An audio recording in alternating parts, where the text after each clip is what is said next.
making him stand out. As if sensing Yi Qingfeng's attention, the man quickly turned around, his eyes flickering, then hastened his steps toward Yi Qingfeng.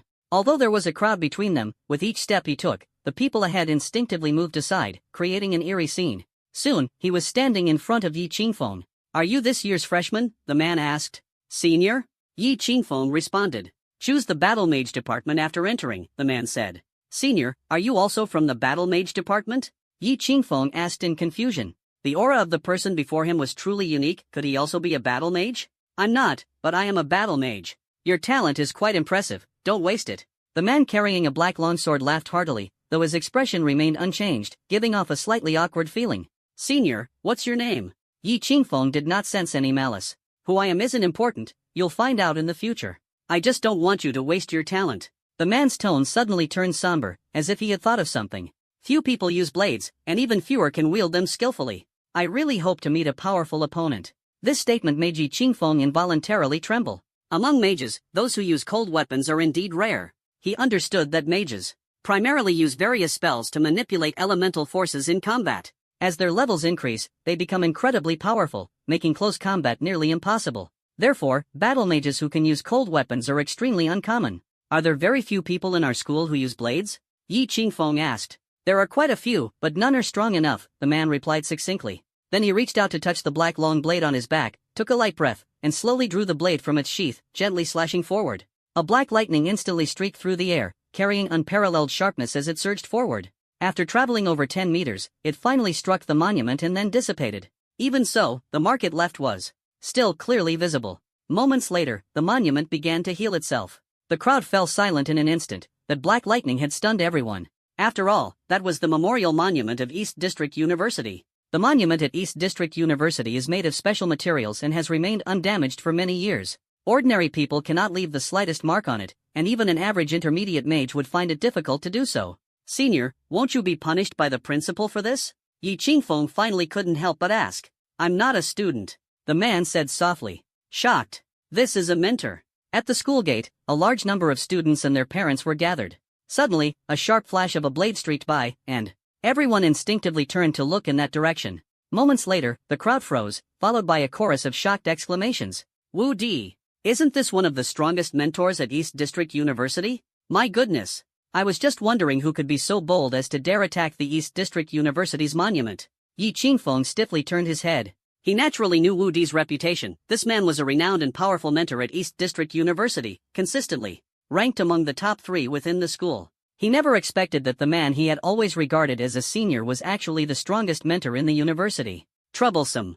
The surrounding students' parents were already eager, their eyes fervently fixed on Wu Di. After all, if their children could become students of this mentor, their future would undoubtedly be bright and glorious. Wu Di was clearly no fool. Seeing the fervent gazes of so many people, he frowned slightly before transforming into a streak of black lightning and vanishing instantly into the air, leaving the arriving parents deeply disappointed. The parents gathered around Yi Qingfeng, looking in the direction where Wu Di had disappeared, complaining and venting their frustrations. Although most of them felt helpless, their hearts were filled with excitement. Even though many among them were powerful individuals with abundant elemental energy, they couldn't help but feel thrilled when faced with a legendary figure like Wu Di. New students cannot enter East District University through the main gate. The main gate is reserved for welcoming top-tier experts, important figures, or for special occasions, so students can only enter through the side gate. Yi Qingfeng had also entered through the side gate during his previous visit. At the entrance, all the students' parents were stopped. In front of the staff stood a large box filled with documents belonging to the new students. "All new students, please line up for registration. Parents are not allowed inside." The staff's voice clearly reached everyone's ears. Come on, you all know the school's rules. Don't make things difficult for us." The speaker was a young man who seemed to be a student at the school, and his attitude wasn't particularly cold. Yi Qingfeng queued up with his identification proof, waiting for a full 10 minutes. The identification proof was an elemental card issued in advance, containing the school's imprint and the spiritual power of each incoming student. This ensured accurate identification, as everyone's spiritual power had unique fluctuations that could not be forged. Meanwhile, the staff also had a matching elemental card in their box. Only when the spiritual fluctuations of the 2 elemental cards matched and verification was successful could one enter the school. After verifying Yi Qingfeng's card, the staff member unexpectedly smiled, a stark contrast to their previously indifferent attitude. "Not bad talent. No wonder Wu Di specifically gave you some pointers. But I advise you not to choose the battle mage path, the casualty rate is too high." With your talent, you could excel in any field. Yi Qingfeng smiled faintly but didn't think much of it. After all, his goal had long been set and wouldn't change because of a few words from others. As for the person in front of him, they certainly couldn't discern his real issue. After all, without careful examination, it was impossible to detect the problem with his dantian based solely on sensing spiritual power. Afterward, the students behind the staff lazily stared at Yi Qingfeng. After waiting for over 10 minutes, one of them finally walked out reluctantly and waved at Yi Qingfeng. When it's a pretty junior, you're all enthusiastic. Now that it's a guy, you make me come out. Truly blinded by beauty. The senior teased his companions while lightly waving at Yi Qingfeng, come over. At this moment, a chubby boy who had been standing behind Yi Qingfeng, carrying a huge package, also passed the identity verification and happened to walk over. The senior glanced at him and beckoned him to come along as well. Why are you carrying so many things? The chubby boy was startled, then explained, the bag is full of food, nothing against school rules. The senior was stunned, then smiled helplessly after a moment. It's the first time I've seen someone bring so much food on the first day of school. Truly peculiar. No wonder you're so chubby. We mages primarily focus on cultivating elemental power, which can provide the energy the body needs. Ordinary food can occasionally be eaten to adjust the body and supply essential nutrients, but eating too much is not a good habit. It can introduce unnecessary impurities to the body. Although the senior reluctantly led the two into the school, he was actually quite kind, and it seemed he paid attention to these details. The chubby boy nodded earnestly, suddenly stopped, and took out a shiny fruit from his backpack to hand to Yi Qingfeng. My dad says these things contain elemental power, and eating more of them is good for your health. I don't know if he's lying to me. If they're bad for my health, I'll just throw them all away. The senior froze instantly, staring in disbelief at the bag full of various elemental foods, secretly wondering what kind of family this was. To treat such precious elemental foods as daily snacks and even eat them as treats, how wealthy must they be? If it weren't for the chubby boy's innocent and naive expression, he would almost think this was deliberate flaunting. Finally, he took a deep breath, accepted the fruit, and tried to soften his tone. I'm talking about ordinary food. These are all grown in the survival zones of wild beasts, naturally containing elements. Although their intelligence is pitifully low, eating more of them is indeed beneficial for your health. However, the variety is too complex, and it's hard for you to fully digest and absorb them right now. It will still have some impact, so don't eat too much. No wonder this guy is so fat. Normally, with the support of elemental power, a mage's body wouldn't be too unusual, neither too fat nor too thin. Especially for students who can get into East District University, their talents are exceptionally strong. As a result, there are very few overweight students throughout the generations. This little chubby guy in front of me is probably in this state because he ate too much elemental food, causing the elements in his body to become chaotic. Perhaps he will need to reach a certain level before gradually returning to normal. Of course, it's also possible that he'll remain like this for life, as once the body is set, only those who truly reach the saint level can change it, others are powerless. I see. Luckily, my dad didn't lie to me, or my mom would definitely have beaten him when we got back. Thank you, senior. The little chubby guy said with a smile, then pulled out a pile of elemental food from his enormous backpack and placed it in front of the senior. The senior was clearly very envious. After swallowing a mouthful of saliva, he still shook his head. After all, he was the senior, how could he accept something from a junior? That would be so embarrassing if word got out, even though he rarely had the chance to eat such things himself. If senior doesn't like it, then forget it. Actually, these things are really delicious. The little chubby guy said, unable to resist swallowing another mouthful of saliva, grabbing a piece of fruit and stuffing it directly into his mouth, chewing noisily. Classmate, would you like some too? After finishing, he turned to look at Yi Qingfeng, still holding a fruit in his hand. Then thank you. Yi Qingfeng had already tasted the small fruit handed over by the chubby boy earlier, and it was quite delicious. Seeing the chubby boy's enthusiasm, Yi Qingfeng didn't refuse and reached out to take a fruit resembling an apple, without taking anything else. After all, they had just met, and it wouldn't be appropriate to accept too many gifts. My name is Yi Qingfeng, and you? He asked. Su Ping'an. The chubby boy smiled, looking a bit shy. The senior next to him lowered his head, feeling secretly uneasy. Upon hearing this name, he immediately bristled and stared incredulously at the chubby boy. You're Su Ping'an? Yes. The chubby Su Ping'an was taken aback, hesitantly nodding his head, feeling uneasy and worried that he might have done something wrong. I mean, your family is clearly in the Northern District University, so why did you come to our school, and as a sponsored student no less? Your dad even sponsored our school with a top-tier elemental laboratory just to get you admitted. The senior's tone was full of shock. Yi Qingfeng was also stunned, secretly wondering whether this chubby boy was pretending to be weak while actually being strong, or if he was just simple-minded, yet with such a background. He had heard that Su Ping'an's grandfather was a renowned grand alchemist of the human Federation, especially accomplished in pharmaceuticals, and even held shares in the Global Chamber of Commerce, earning a massive annual dividend. Meanwhile, Su Ping'an's father was an exceptionally talented businessman, not particularly powerful but unmatched in making money. The cost of the top-tier element laboratory is astronomical. Yi Qingfeng recently spent nearly 10 million, but compared to this, it's practically insignificant. No wonder the chubby guy dares to treat these precious elemental foods as snacks. It turns out this is his family background. I don't know what my dad was thinking. Honestly, I didn't want to come here either, but he insisted. What could I do? The chubby guy said innocently. Rich people are just so capricious. Forget it, hurry up and follow me. I need to escort other students too. If I stay too long, I'm afraid I'll be overwhelmed by you. The senior looked exhausted, waved his hand, and hurriedly led Yi Qingfeng forward. Before long, they arrived at the school's residential area. Since the two were lined up together, the staff assigned them to the same dormitory. What a coincidence, you're in the same dormitory. Saves me from running back and forth. You two can chat on your own. This dormitory should be temporary. Unless you're in the same department, you'll still have to be separated later. After saying this, the senior quickly turned and left, clearly not wanting to stay any longer.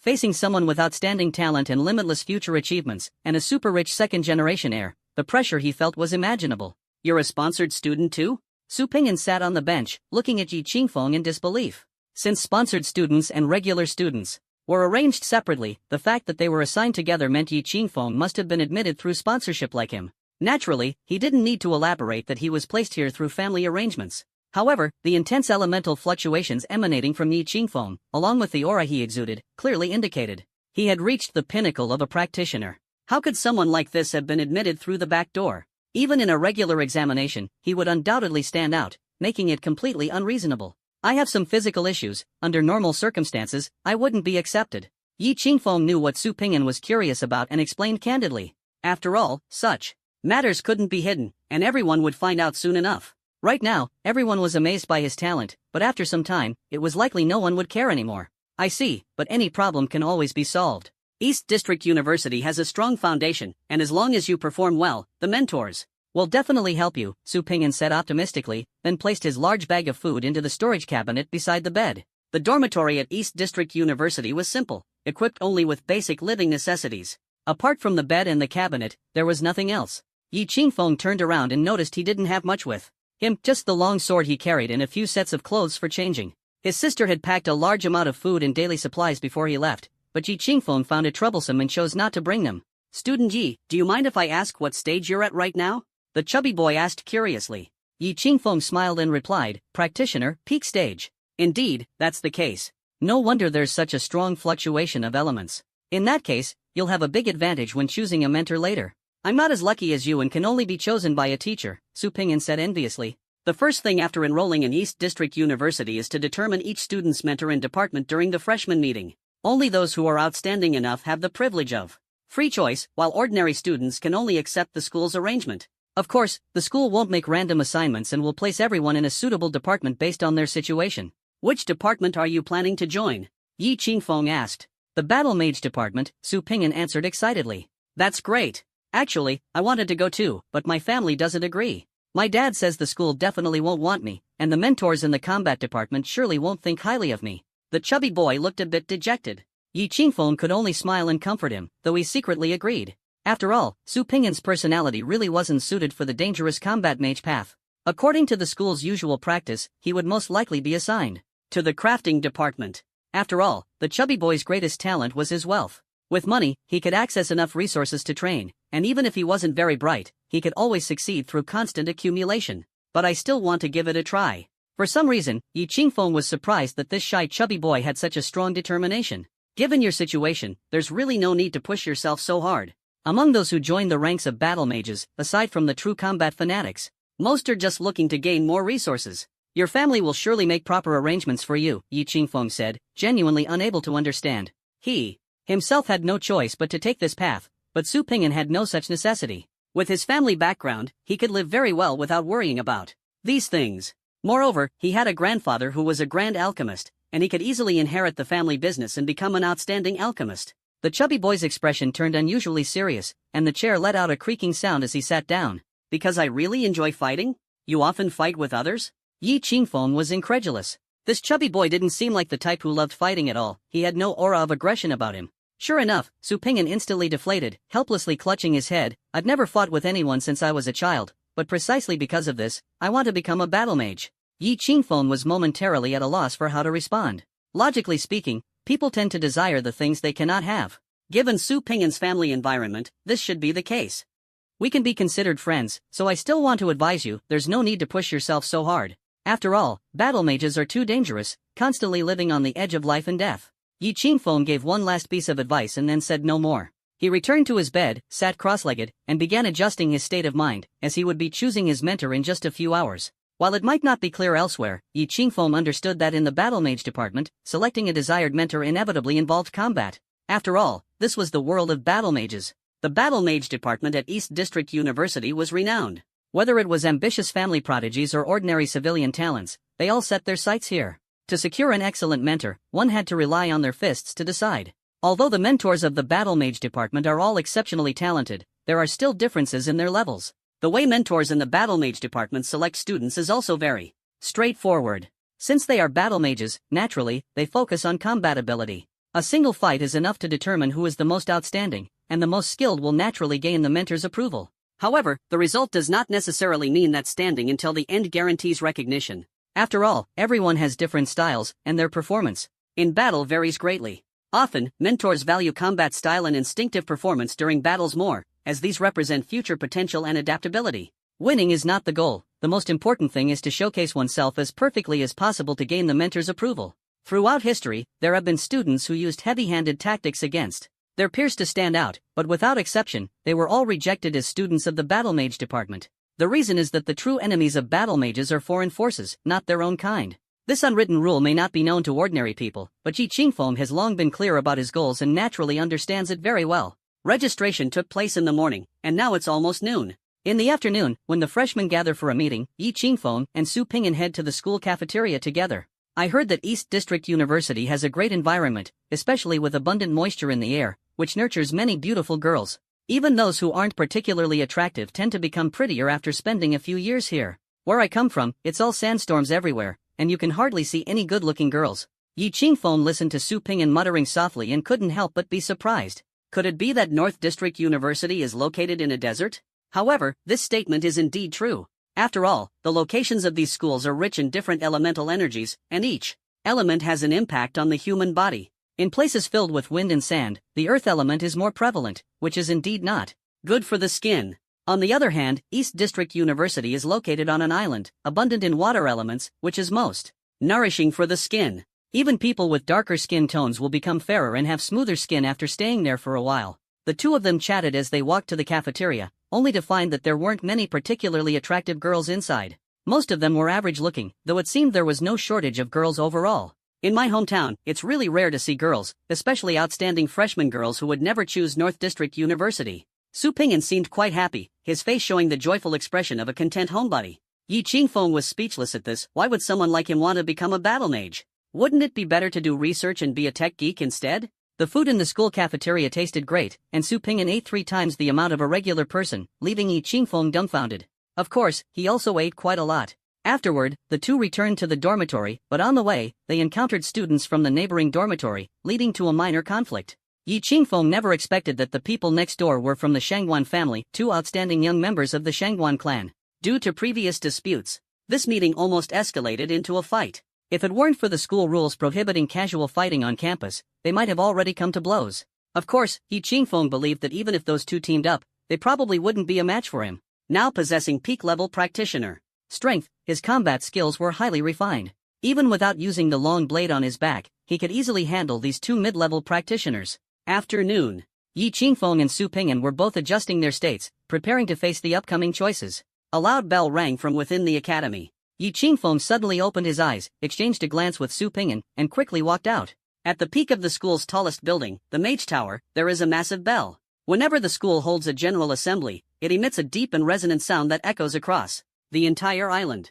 Legend has it that this bell is a high-quality mage artifact, engraved with the wails of over 300 banshees. It is a spiritual attack spell of the 7th level. Rushing hurriedly outside, the corridors were filled with students. This year's incoming class numbered a full 3,000, and at this moment, they were streaming out from various dormitories and gathering together, creating quite a spectacular scene. I heard you're planning to join the Battle Mage Division.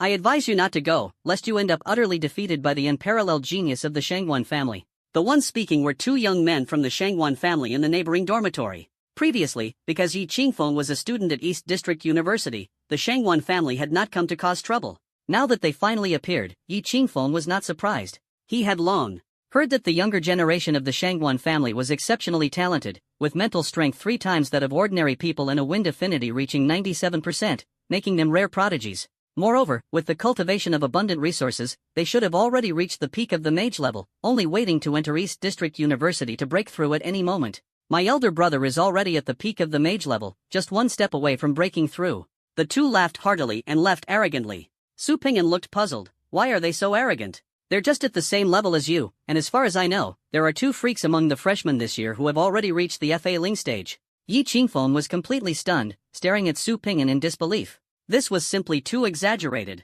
Breaking through was not an easy task, and the chances of failure were extremely high. Once failed, the accumulation of elements would be directly halved, dropping to the mid-stage, and one would have to start over, consuming a lot of time. Even for geniuses with sufficient resources, it was very difficult to break through to that stage at this time. Who are these 2 people? Do you know them? He asked. One is a man and the other is a woman. I haven't heard of the man before. He must be an extraordinary talent who emerged from the commoners. But I know the woman, I've seen her a few times before. She's the granddaughter of Vice Principal Zhang, Su Ping'an replied. Are you talking about the one who's half a step away from being a sage of magic? Yi Qingfeng frowned slightly. Vice Principal Zhang was quite renowned within the school. Among the 3 vice principals, he was the only one with the surname Zhang, and his strength was the greatest. Rumor had it that he was the principal's last disciple, just one step away from reaching the sage of magic level. He had hardly appeared in public in recent years. Who else could it be? The vice principal actually has a granddaughter named Zhang Xiaohua. I've seen her a few times, but she's extremely aloof and doesn't even glance at me. However, my dad told me that this girl has exceptional talent. Her affinity is off the charts, her mental strength is 3.5 times that of an average person, and her elemental conversion rate has reached an astonishing 80%. And she achieved this after personally modifying the Eastern University's meditation techniques, Su Ping'an continued. Yi Qingfeng listened, deeply shaken. Such talent had already surpassed his own. Of course, this was limited to cultivation talent. If it came down to a contest of strength, Yi Qingfeng knew in his heart that he might not necessarily lose. After all, she was the vice principal's granddaughter, and her combat experience was surely inferior to his. Although he hadn't experienced many battles since arriving in this world, the combat instincts honed in his previous life made his fighting prowess far exceed that of ordinary people. And what about the other one? Yi Qingfeng asked again. Another person with the same surname Zhang, named Zhang Ziyuan, was originally just an ordinary individual from Shuiman City. His luck was simply extraordinary. At first, during the high school aptitude test, his talent was extremely low, barely qualifying him to become a mage, with a bleak future ahead. However, he refused to accept this fate and decided to venture into the wilderness. On the very night of his first outing, he disappeared for 3 whole days and nights. At the time, everyone thought he was dead, but unexpectedly, he returned safely 3 days later. During this period, he had advanced from an insignificant mage apprentice to the mid-stage of a mage. Upon his return, his cultivation speed skyrocketed as if propelled by a rocket, and by the time he registered, he had already successfully reached the FA Ling realm. In the wilderness, he must have encountered some extraordinary fortune, during which he hunted countless demonic beasts and even slew a 3rd-level demonic beast, which is truly shocking. Based on speculation, he must have obtained some rare and precious fruit to achieve such a rapid improvement in such a short time, Su Ping'an said, his eyes filled with envy. According to what you said, does that mean I'll have to face Zhang Ziyuan? Yi Qingfeng frowned slightly, feeling uneasy. Whether Zhang Xiaohua would compete for the Battle Mage division was still uncertain, but Zhang Ziyuan would definitely become a battle mage, or perhaps he already was. Although Zhang Xiaohua had great talent, Yi Qingfeng was unimpressed by her combat experience, which lacked depth. After all, she was a genius raised in a sheltered environment, and her combat abilities might not compare to his. On the other hand, Zhang Ziyuan was someone who had truly experienced life and death battles. Yi Qingfeng was well aware of the dangers beyond the wilderness, and Zhang Ziyuan, having trained in such an environment, was undoubtedly a battle-hardened warrior. As the two chatted, they arrived at the school's number 1 square. At this moment, the square was crowded with new students, over 3,000 people gathered together, creating a spectacular scene. The students stood below the podium, in front of which was a temporary large stage where several school mentors and senior students were standing. Yi Qingfeng looked up, feeling emotional. This was indeed the pinnacle of human power. He couldn't sense the aura of the people above, but what surprised him was seeing Wu Di. As one of the strongest mentors, Wu Di was the host of this freshman assembly. However, Yi Qingfeng had searched for a long time but still hadn't seen his cousin. Logically, his cousin should also be a member of the student council, so why wasn't he here? Form groups of 3 to 5, line up, and enter in order, Wu Di stepped forward and said in a low voice. His cold and stern voice instantly spread across the entire square, clearly audible to everyone. Even the elemental fluctuations within their bodies were completely suppressed, making it impossible to break through such an imposing aura. Yi Qingfeng was startled. He had known before that Wu Di was incredibly powerful, but at this moment, he felt it even more deeply. Under Wu Di's suppression, all 3,000 people seemed unbearably heavy, completely unable to resist. However, Wu Di had instructed them to line up, yet now everyone was so overwhelmed by this aura that even moving a little was extremely difficult, let alone organizing themselves into lines. Teacher, isn't this a bit much? Under your suppression, these freshmen might collapse to the ground after a while, a student cautiously reminded. Don't worry, I know what I'm doing. Wu Di nodded, yet he continued to unabashedly release his aura fluctuations. Only those still standing after 3 minutes are qualified to join the Battle Mage division, he continued. The annual Freshman Assembly's most important task was selecting talents for the Battle Mage division, and this time, the host turned out to be Wu Di, which surprised everyone. Upon hearing this, Yi Qingfeng's heart trembled. Those who can break through my aura suppression will have priority in choosing their mentors. Wu Di's voice carried an air of dominance, even causing the student council members to smile wryly. As expected of one of the strongest mentors, he directly tested their willpower. Under the suppression of a high-level expert, only those with sufficiently strong willpower could overcome such an aura, but such students were exceedingly rare. At this moment, many freshmen's legs were trembling, their breathing labored, let alone moving freely. As soon as Wu Di finished speaking, 2 people stepped out of the crowd and walked to the front. Yi Qingfeng looked up, his heart stirred. This man and woman were most likely Zhang Ziyuan and Zhang Xiaohua, whom Su Ping'an had mentioned. His sharp eyes faintly noticed that the man's steps were steady, and his pace far outstripped that of the girl beside him. Wu Di watched this scene and nodded in satisfaction, his gaze shifting to find Yi Qingfeng in the crowd. He quietly observed him, having already noticed this person at the school gate. Like himself, Yi Qingfeng fought using cold weapons and exuded a unique aura of kinship, clearly marking him as a battle mage. His aura was sharp and brimming with fighting spirit. This feeling was subtle and mysterious, imperceptible to those who were not of the same kind, yet Wu Di had keenly grasped it. Thus, he held high hopes for Yi Qingfeng and paid him special attention at this moment. Although the pair of man and woman ahead were evidently more talented in terms of innate ability, Wu Di still favored Yi Qingfeng. He couldn't help but feel a bit regretful. This child's dantian seemed to have some issues, and whether it could be resolved in the future remained uncertain. If it could be fixed within 3 years, perhaps there was still hope for the future. Everyone has a golden period for cultivation. Once missed, even if the dantian issue is resolved, their achievements would be greatly diminished. It's rare to encounter such an outstanding talent. If you perform well, and I manage to break through further within 3 years, I will slay a level 7 demon beast for you and ask the principal to intervene, Wu Di silently thought to himself. Yi Qingfeng was completely unaware of this. He found it somewhat unbelievable that the strongest mentor would value him so highly. Such is the wonder of life, just one glance was enough for Wu Di to inexplicably take notice of him, a phenomenon that defies any logical explanation. Of course, this was merely Wu Di's personal thought. If Yi Qingfeng failed to meet his expectations, these promises would naturally not be fulfilled. After all, outstanding talents emerge every year, and even if he breaks through, slaying a 7th-level beast would still be fraught with danger. Asking the principal to intervene would be even more precarious. The key lies in whether Yi Qingfeng is truly worth it. At that moment, Yi Qingfeng suddenly felt an immense pressure weighing down on him, almost forcing him to the ground. He looked up and saw Wu Di silently watching him. Though he couldn't understand Wu Di's intentions, he raised his head, stood tall, and walked forward slowly but resolutely. Meanwhile, several others also began to move forward, albeit much slower than Yi Qingfeng, each hunched over as if they had reached their limits. As Yi Qingfeng walked, he glanced around and was surprised to see dozens of people moving forward alongside him. He couldn't help but marvel inwardly. No wonder people often said that the 4 academies were brimming with talented freshmen.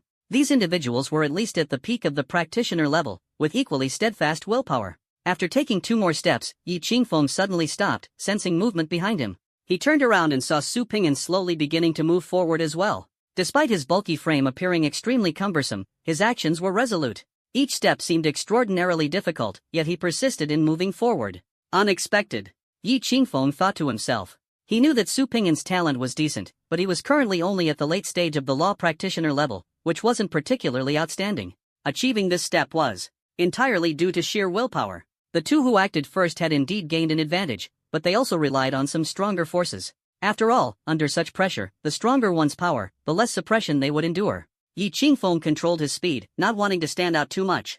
In fact, if he wished, he could have sprinted forward immediately. Having lived through 2 lifetimes, he possessed rich experience in this regard, and it was impossible to overwhelm him with mere momentum. Even the suppression from elemental power levels would be ineffective. However, doing so would make him too conspicuous, and he understood the principle of the nail that sticks out gets hammered. He hoped to perform well enough but saw no need to be overly prominent. After all, as long as he met the requirements within the stipulated time, he could achieve his goal. Yi Qingfeng considered himself clever, yet he was completely unaware that Wu Di had already set his sights on him and was observing him closely. When the momentum first erupted, everyone was forced to bend down. Yi Qingfeng instinctively lowered his body immediately, but within a few seconds, he reflexively raised his head, only to abruptly stop himself again. In Wu Di's perception, all of this was exceptionally clear. Wu Di took the opportunity to double the pressure around Yi Qingfeng. However, even under such circumstances, Yi Qingfeng was still able to walk steadily forward, and he even had the energy to pay attention to his surroundings. As expected of someone I have my eye on, Wu Di nodded in satisfaction. After a few minutes, most of the students had collapsed helplessly to the ground, their faces flushed and breathing rapid. Only about 100 people managed to make it to the front. According to the order of arrival, they formed a line, standing at the forefront of the freshmen. Although it wasn't explicitly stated, Yi Qingfeng understood that this order likely represented everyone's performance scores. The top 100 were clearly the standouts, and the most dazzling among them were undoubtedly the pair of peerless geniuses. You have 2 minutes to rest, then line up in order. If anyone still can't stand up, they'll be expelled immediately. Wu Di's words caused an uproar. Even the faces of the senior members of the student council changed. Are you sure you want to do this? If you proceed, we might really have to eliminate a batch of people, and this has never happened before, the student council president asked in a low voice, his expression serious. I've already said it, there's no going back. Don't worry, these people are still decent enough. At most, only a dozen or so will be eliminated. Those who can't even handle this level are just wasting resources at school. It's better to let them leave, Wu Di said calmly, completely indifferent. As soon as he finished speaking, everyone was left speechless. If they had known this earlier, they would have suggested to the vice principal not to let this man host the freshman assembly. It was simply too unconventional. However, as the host, Wu Di had already made his decision, and everyone could only watch helplessly. Looking at the sponsor students section, the crowd felt even more speechless. After all, most of these people were sponsor students. Those admitted based on merit had already undergone tests of their willpower, yet they seemed to struggle, while many of the sponsor students faced elimination. It was truly a waste of a large sum of money. 2 minutes later, the vast majority had already stood up and obediently formed square formations as Wu Di had instructed, but a few still lay on the ground. Throw all these people out of East District University. Our school doesn't need this kind of trash, Wu Di said coldly. Behind him, members of the student council mercilessly carried away those still lying on the ground. Some of you may know me, while others may not, so let me introduce myself first. Wu Di's tone was calm, yet accompanied by an overwhelming suppression of elemental power that left everyone breathless. All the students had already felt it earlier, and experiencing it again still stirred their emotions. Unlike the elemental power of others, the elemental fluctuations within this person were wild and aggressive.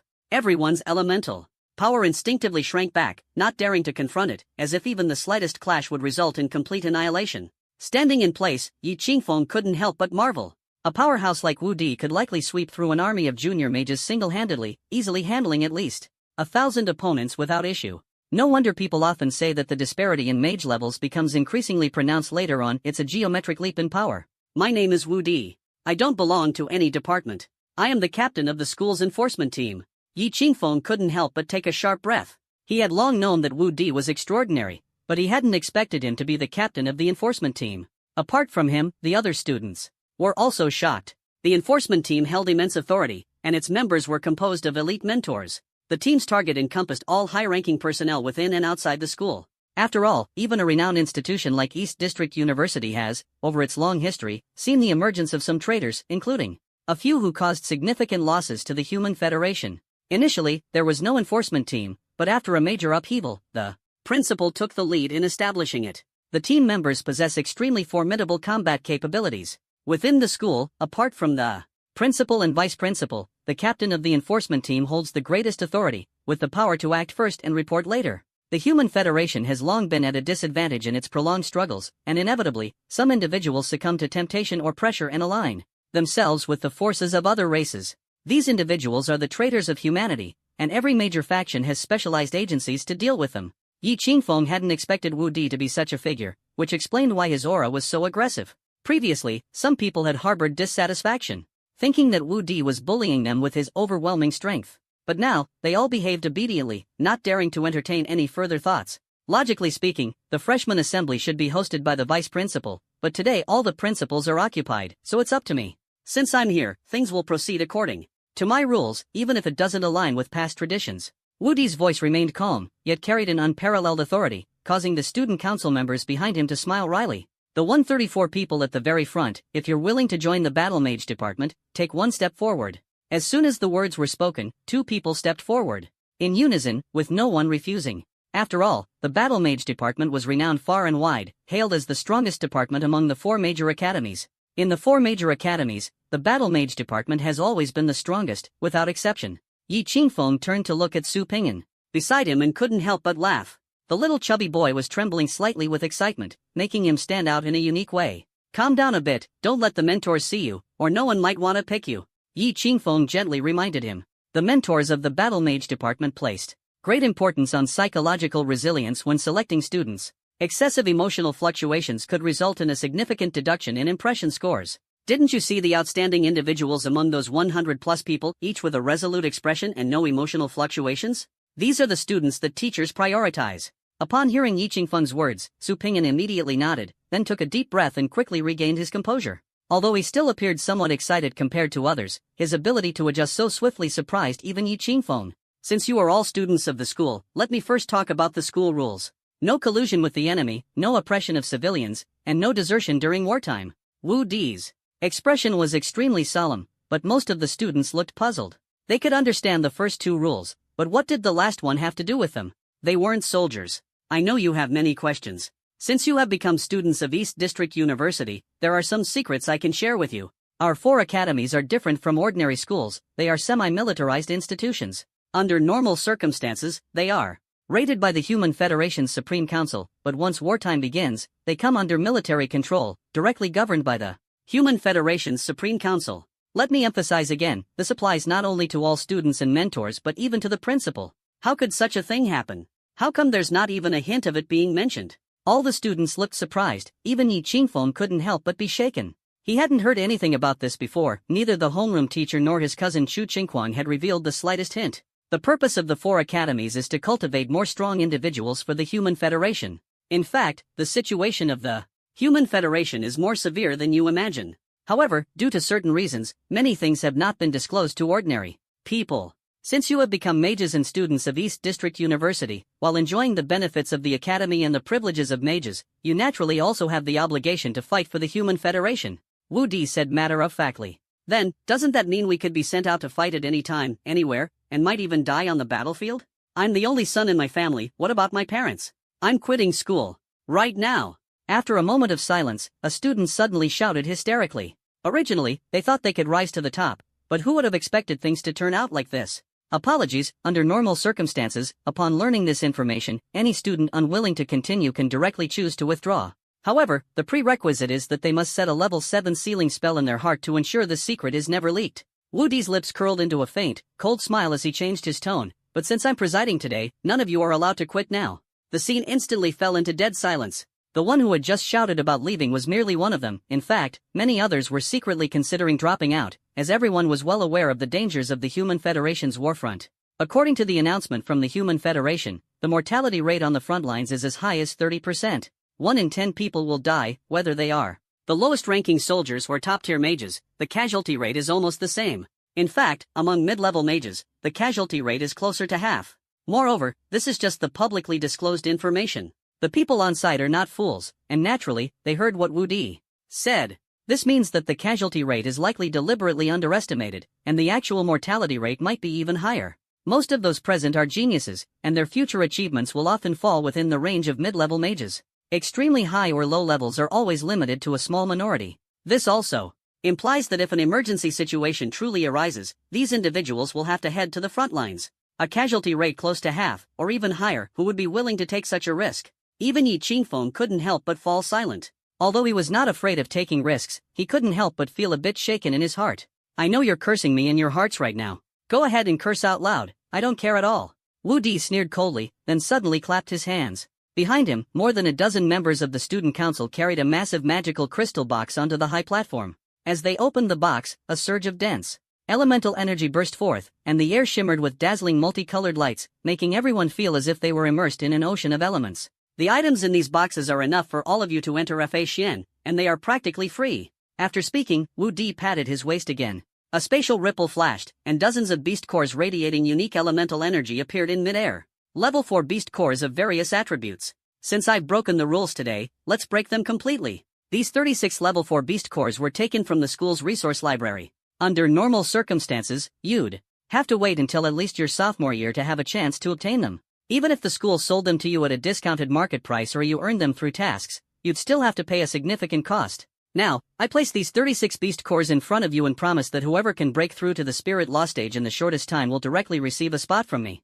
First come, first served, with a total of 36 spots. The previously subdued atmosphere in the venue instantly became lively. Money can make the impossible possible, and even for these geniuses, such a large amount of cultivation. Resources laid out before them, rare 4th level beast cores that are scarce in the market and can be obtained for free upon breakthrough, is a temptation no one can resist. Even Zhang Xiaohua, born into a family of strong cultivators, couldn't help but swallow hard when he saw the 4th level beast cores floating in the air, his eyes filled with longing. Despite having a grandfather who was a half-step law saint, he still couldn't remain indifferent in the face of such cultivation resources. What you're doing is simply reckless. So many 4th level beast cores, our Eastern District University has to save up for a long time to gather this many. After all, 4th level beasts already possess intelligence, and their combat power at this stage surpasses that of human experts.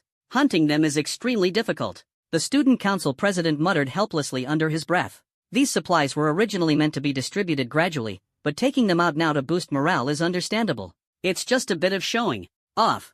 However, these items floating in the air were taken out without the approval of the school board, so Wu Di will also face disciplinary action. Shut up. I know the school's rules. I paid for all of this out of my own pocket. Wu Di didn't even turn his head, but his voice quietly reached the area near the high platform, while those below the platform remained completely unaware. The student council members were dumbfounded, and their eyes soon turned red. Teacher Wu, why wasn't it you hosting when I enrolled back then? The student council president, a handsome young man, looked at the glittering demon beast inner cores with slightly reddened eyes. If it weren't for your slow cultivation speed, how could you have become the student council president? Even back then, when I was in charge, with your cultivation speed, you might not have made it. These words were truthful, yet often the most hurtful. Back then, Sun Lianqing was considered a decent talent, but far from top tier. He became the student council president due to his outstanding organizational skills and good interpersonal relationships.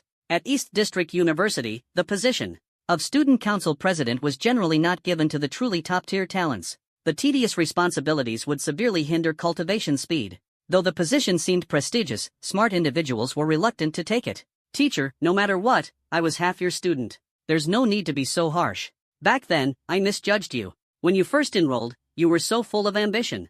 Although your talent was inferior to others, the initial gap wasn't that big until you became the student council president. I know it was old Zhang who specifically sought you out and asked you to take on this role because he once saved you, and that's why you agreed. But I couldn't say anything about it. To become a true powerhouse, one must abandon some unnecessary sentimental attachments. Even if you had refused old Zhang, he wouldn't have done anything to you.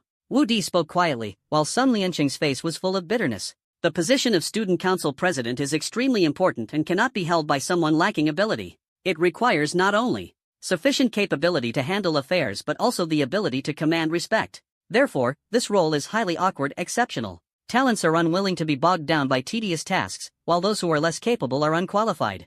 Every student council president receives substantial material support and special privileges because they contribute greatly, even sacrificing their own future. In reality, not everyone who becomes student council president is an exceptionally brilliant genius.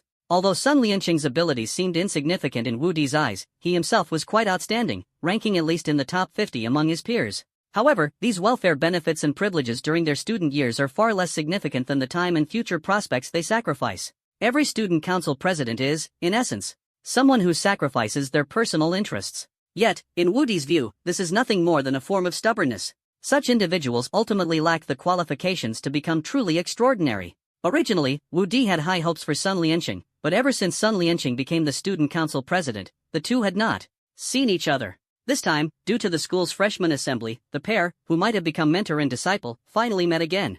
Xu Qinghuang is 2 years behind you, but he far surpasses you and has already garnered attention. If not for that, I would have certainly taken him as my disciple. Fortunately, Xu Qingquang's cousin has come, and I hope to find a true disciple. Wu Di did not continue conversing with Sun Lianqing but muttered to himself, his gaze fixed firmly on Yi Qingfeng. The student council members behind him all showed expressions of surprise, staring incredulously at the person Wu Di was focused on. But his dantian is damaged. No matter how outstanding he seems now, he can only remain at this level for the rest of his life. At this assembly, all the students' information was in the hands of the student council. The members had already studied it thoroughly, even uncovering details that some students themselves were unaware of. Apart from those who joined the Battle Mage division, the rest had already been arranged accordingly. Evaluations regarding each individual's talent, personality, and background had been completed, and while the next step appeared to be free choice, the final decisions ultimately rested with the school. Except for those with particularly strong personal opinions, people usually either achieve outstanding accomplishments or are quietly overlooked by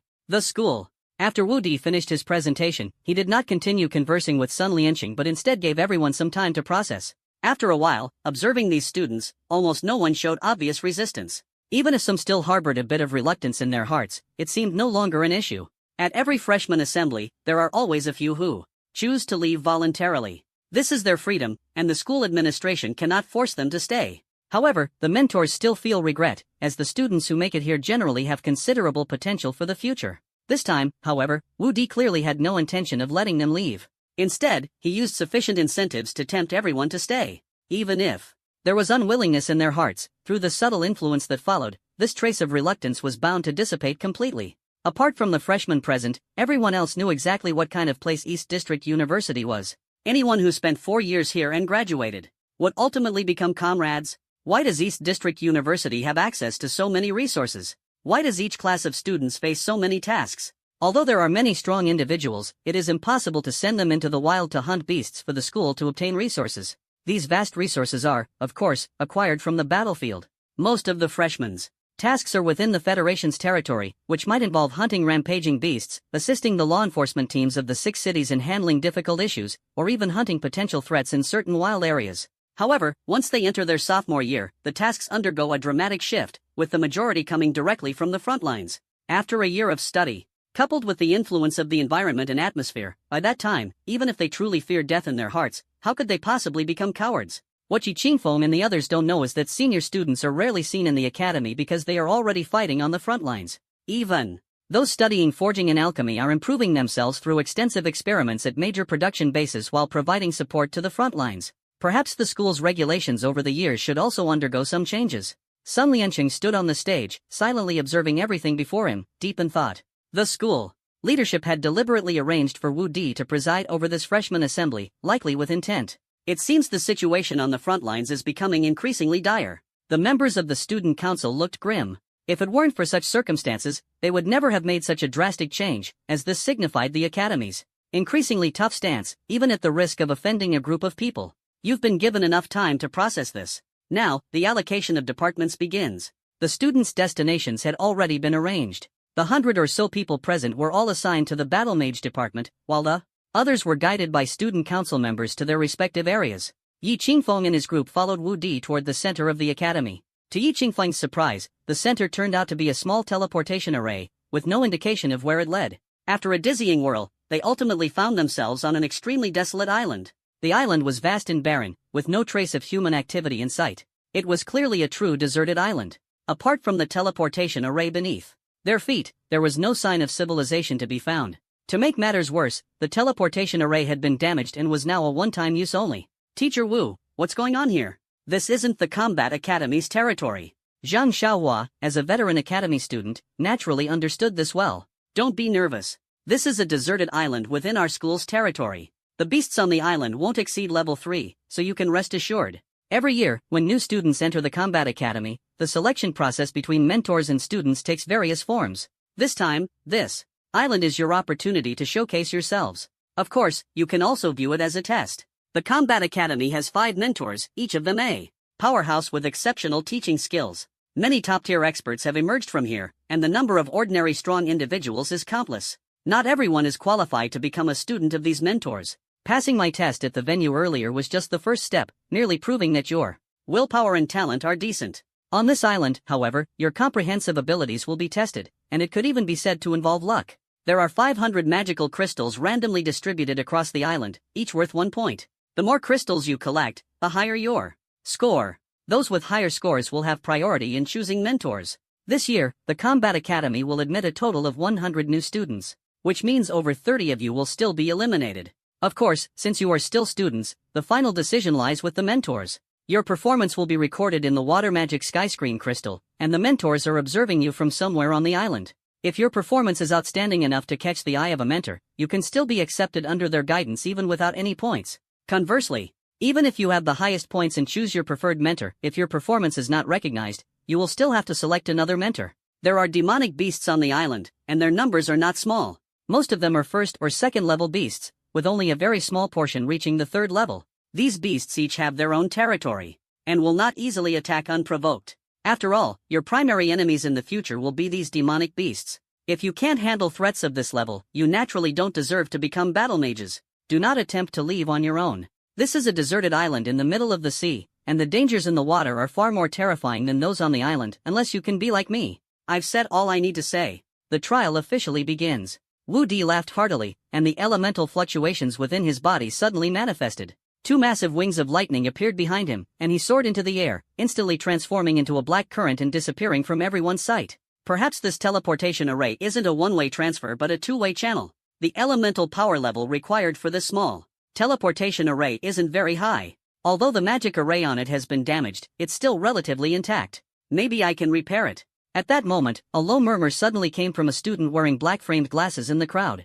He was merely talking to himself, but ever since arriving on this island, everyone had remained silent. The scene was unusually quiet, making his voice clearly audible. Yi Qingfeng was startled and looked at the student with black-framed glasses, wondering how this guy had managed to sneak in.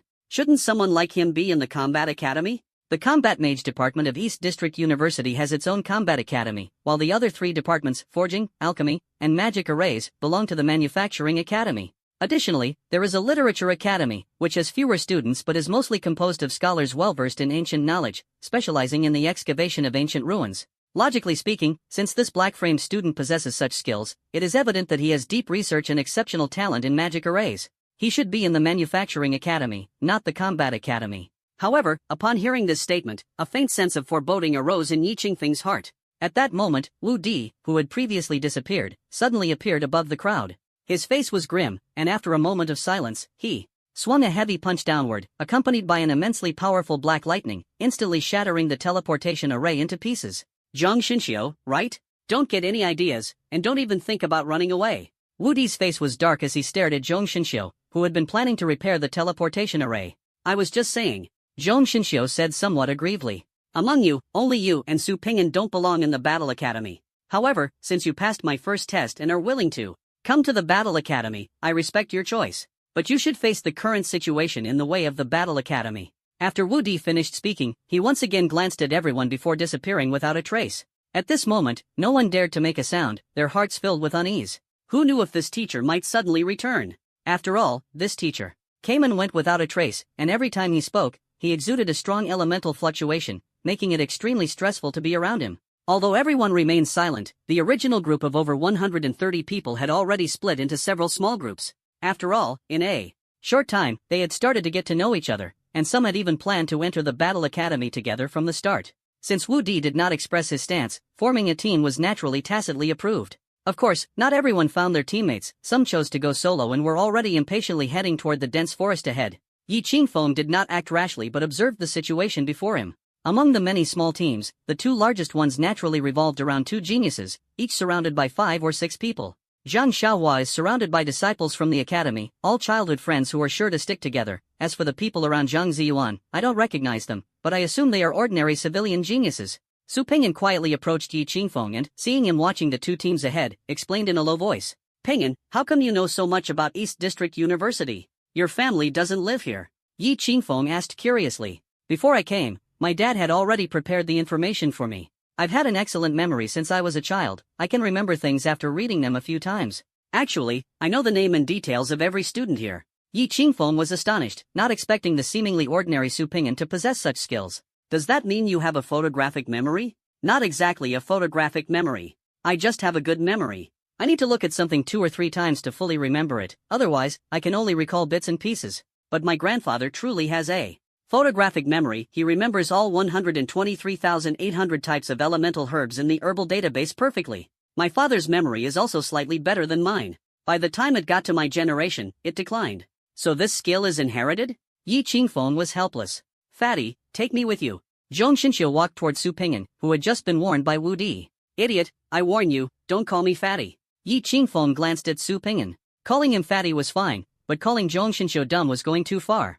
Zhong Xinxiu wasn't showing off just now, otherwise, Wu Di wouldn't have been so nervous as to destroy the teleportation array. You know each other? Yeah, this guy is my childhood friend. His grandfather and my grandfather were sworn enemies. Grand Archmage Zhong Wuxin is his grandfather. How else do you think he knows how to repair teleportation arrays? Another third-generation mage. Can I join you? Don't worry, I won't hold you back, and I think I'm much more useful than this fat guy. Zhong Xinxiu looked at Yi Qingfeng seriously and spoke. The fat guy was not very happy. Idiot, don't think that just because you can control 3 types of elements and construct magic arrays, you're all set. To complete the construction, you'll need at least a few minutes. If we really encounter danger, it'll still be up to the 2 of us to hold the line. Let me briefly introduce myself. My affinity for 3 elemental systems is 98%, and my mental strength is 3 times that of an average person. Although I lack extensive combat experience, I can construct a level 2 magic array within 3 minutes, capable of both offense and defense. Just give me 3 minutes, and I promise I won't let you down. Yi Qingfeng nodded, though he felt somewhat helpless inside. Having these 2 people by his side, he couldn't tell whether it was a blessing or a curse. Even if Zhong Xinxiu's claims were entirely true, he was still a rather impractical presence. If the battle couldn't be resolved within 3 minutes, the enemy was likely to be an exceptionally powerful entity. Even with the addition of a level 2 magic array, it wouldn't make much of a difference to Yi Qingfeng. After all, with his current combat strength, ordinary level 2 beasts were no match for him. He needed to encounter level 3 beasts to pose a challenge. However, Yi Qingfeng didn't voice his thoughts directly. Since Zhong Xinxiu and Su Pingyan had a good relationship, he didn't want to dampen their enthusiasm. Bringing Zhong Xinxiu along wouldn't hurt. Moreover, both of these individuals are third-generation legal professionals. Having 2 friends like this, he was quite pleased. The main reason was that they seemed to be well protected by their families and had simple personalities, which could be considered a good thing. You two, come over here. Just as Yi Qingfeng was about to set off with the 2 of them, a crisp voice suddenly rang out. He turned his head and saw that it was Zhang Xiaohua, which made his expression darken.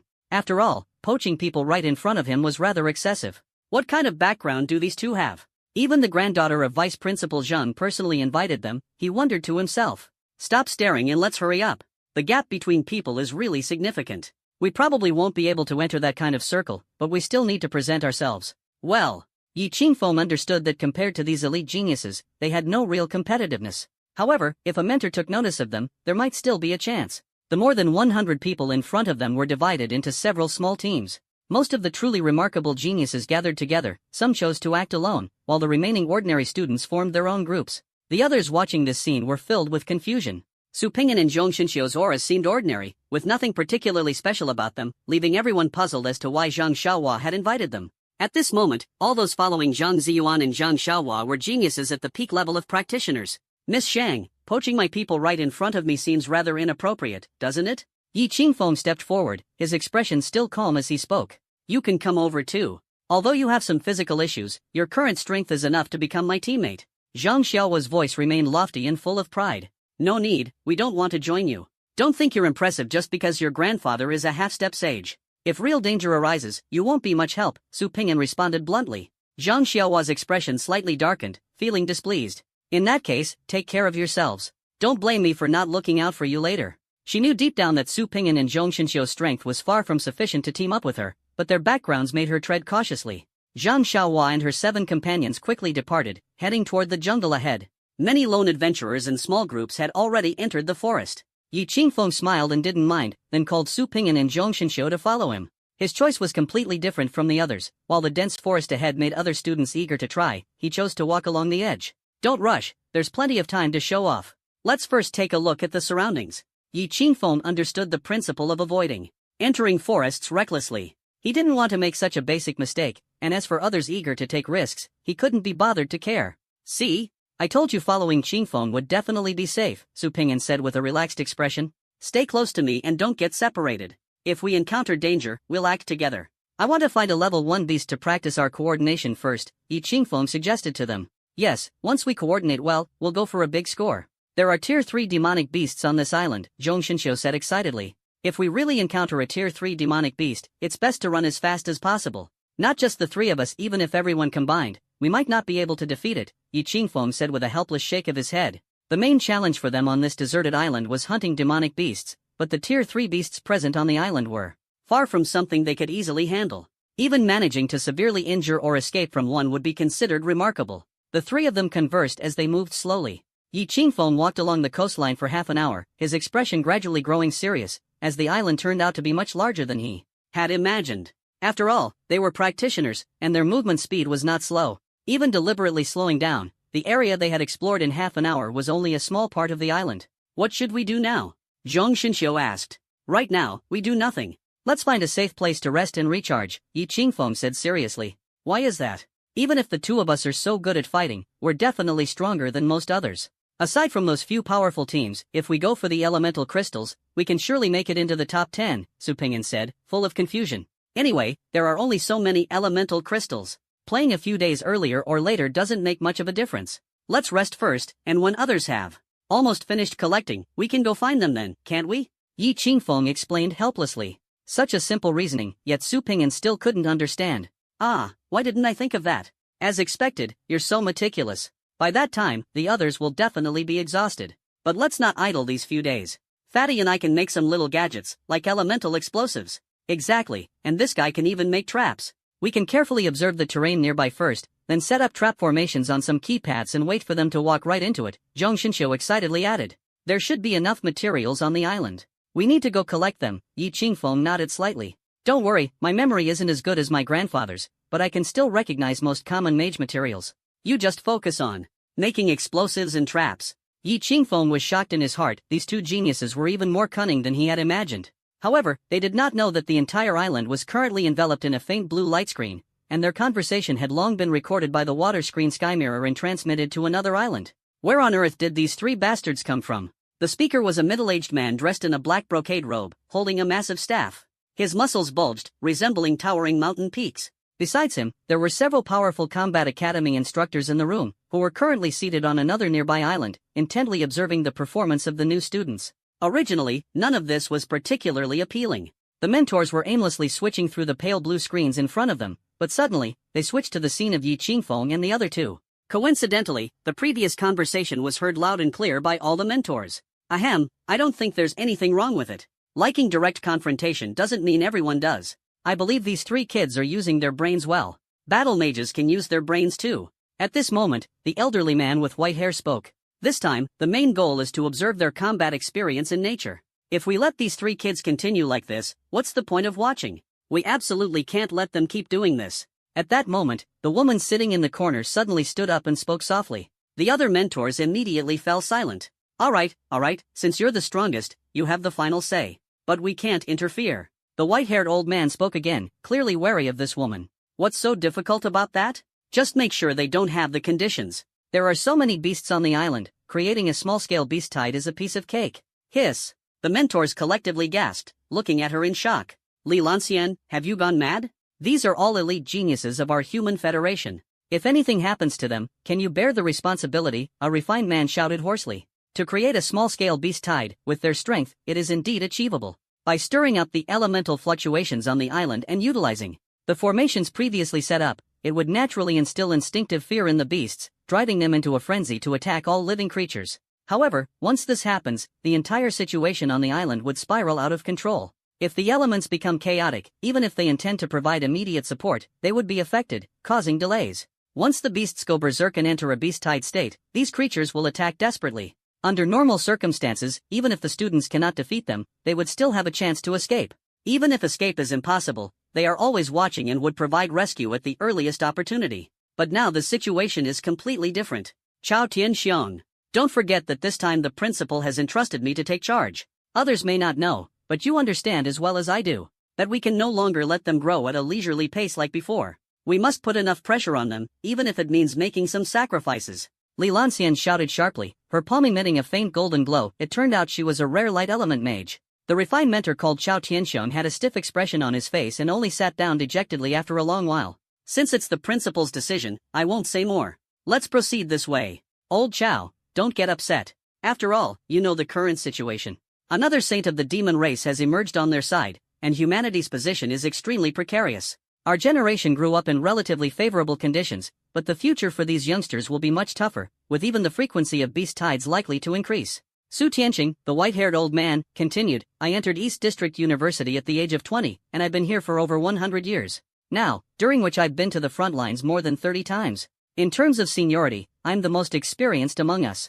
There are some things you may not know, but I do. The frequency of beast tides is directly related to the top-tier powerhouses on both sides. This can also serve as a way to let these young ones get accustomed in advance, so they won't suffer heavy casualties when they truly face it in the future. The mentor sighed softly, and Li Lanxian lowered her head bitterly, eventually slapping the table after a long silence. Since we're asking them to risk their lives, we shouldn't be stingy. I know you all have treasured items, so just bring them out. Is the situation really that severe? Inform these kids that this time, each teacher will select a personal disciple. Those chosen will be eligible to receive rare treasures, provided by their mentors, all of which are items that can enhance their aptitude. Although this time it was hosted by Li Lanxian, the final decision was still made by the oldest, Su Tianqing. The others had no objections to this, as he had been at the school the longest and held the highest prestige. At this moment, Yi Qingfeng and the two third-generation genius mages had already found a comfortable cave. After driving away a flame bear inside, the three happily moved in. I think we shouldn't have driven that bear away just now. After all, roasted bear paw is a delicacy. If the smell of blood attracts other beasts, that would be troublesome. Let's stick to a vegetarian diet for the next few days. There are plenty of elemental fruits on the island. Yi Qingfeng spoke cautiously. At that moment, a violent fluctuation of elements suddenly emerged in the space, followed by a strong wind sweeping across the surrounding sea, accompanied by dense white mist. What on earth is going on? In an instant, all the freshmen on the island looked up at the sky. The sudden gust of wind, carrying thick white mist, enveloped the entire island in no time. That's not all. What followed was the earth shaking violently beneath their feet. Elemental surge. Su Pingyan and Zhong Xinxiu both had grim expressions. What?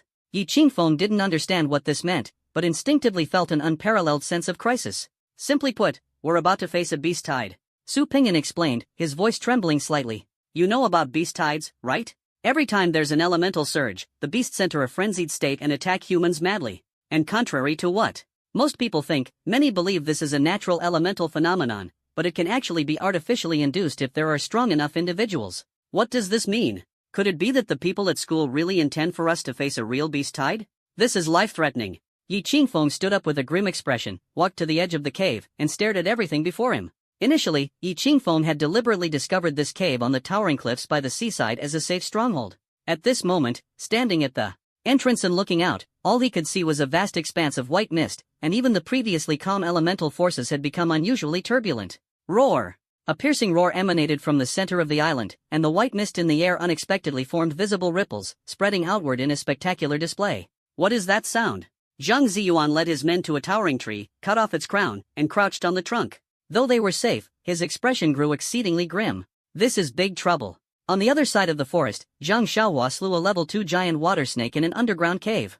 Hearing the deafening roar, he felt extremely agitated, and the pervasive smell of blood in the air added to the unease. Meanwhile, most of the other teams failed to find safe shelters and were forced to fight desperately against hordes of frenzied beasts. At this moment, the roar from the center of the island caused all the frenzied beasts to drop to the ground in fear. The freshmen seized the opportunity to easily slay their enemies. However, despite the sudden turn of events allowing them to defeat their foes, no one felt any joy in their hearts, as this undoubtedly signified that the entity responsible for the terrifying roar possessed immense power, likely a beast king. At the very least, it was a peak level 3 beast, possibly on the verge of evolving into a level 4 beast, which would be an entirely different level of threat. Quickly, find the others. Gather. No matter the circumstances, we must unite all forces, or no one will survive. We might be facing a peak level tier 3 beast, or even a royal among beasts. Do whatever it takes to contact the others. We can't afford to worry about those elemental crystals now. Everyone was frantically contacting available forces. Even Zhang Xiaohua and Zhang Ziyuan hurriedly retreated to the outskirts of the forest, leaving behind various marks along the way without even having time to collect their spoils. Quickly gather materials nearby and prepare elemental bombs. Stop messing around with traps. Set up as many defensive formations as possible around the cave. Oh, and remember to leave markers and pathways. Any freshmen passing by should be directed straight inside. We're about to face a fierce battle. Yi Qingfeng's expression was grave but not panicked.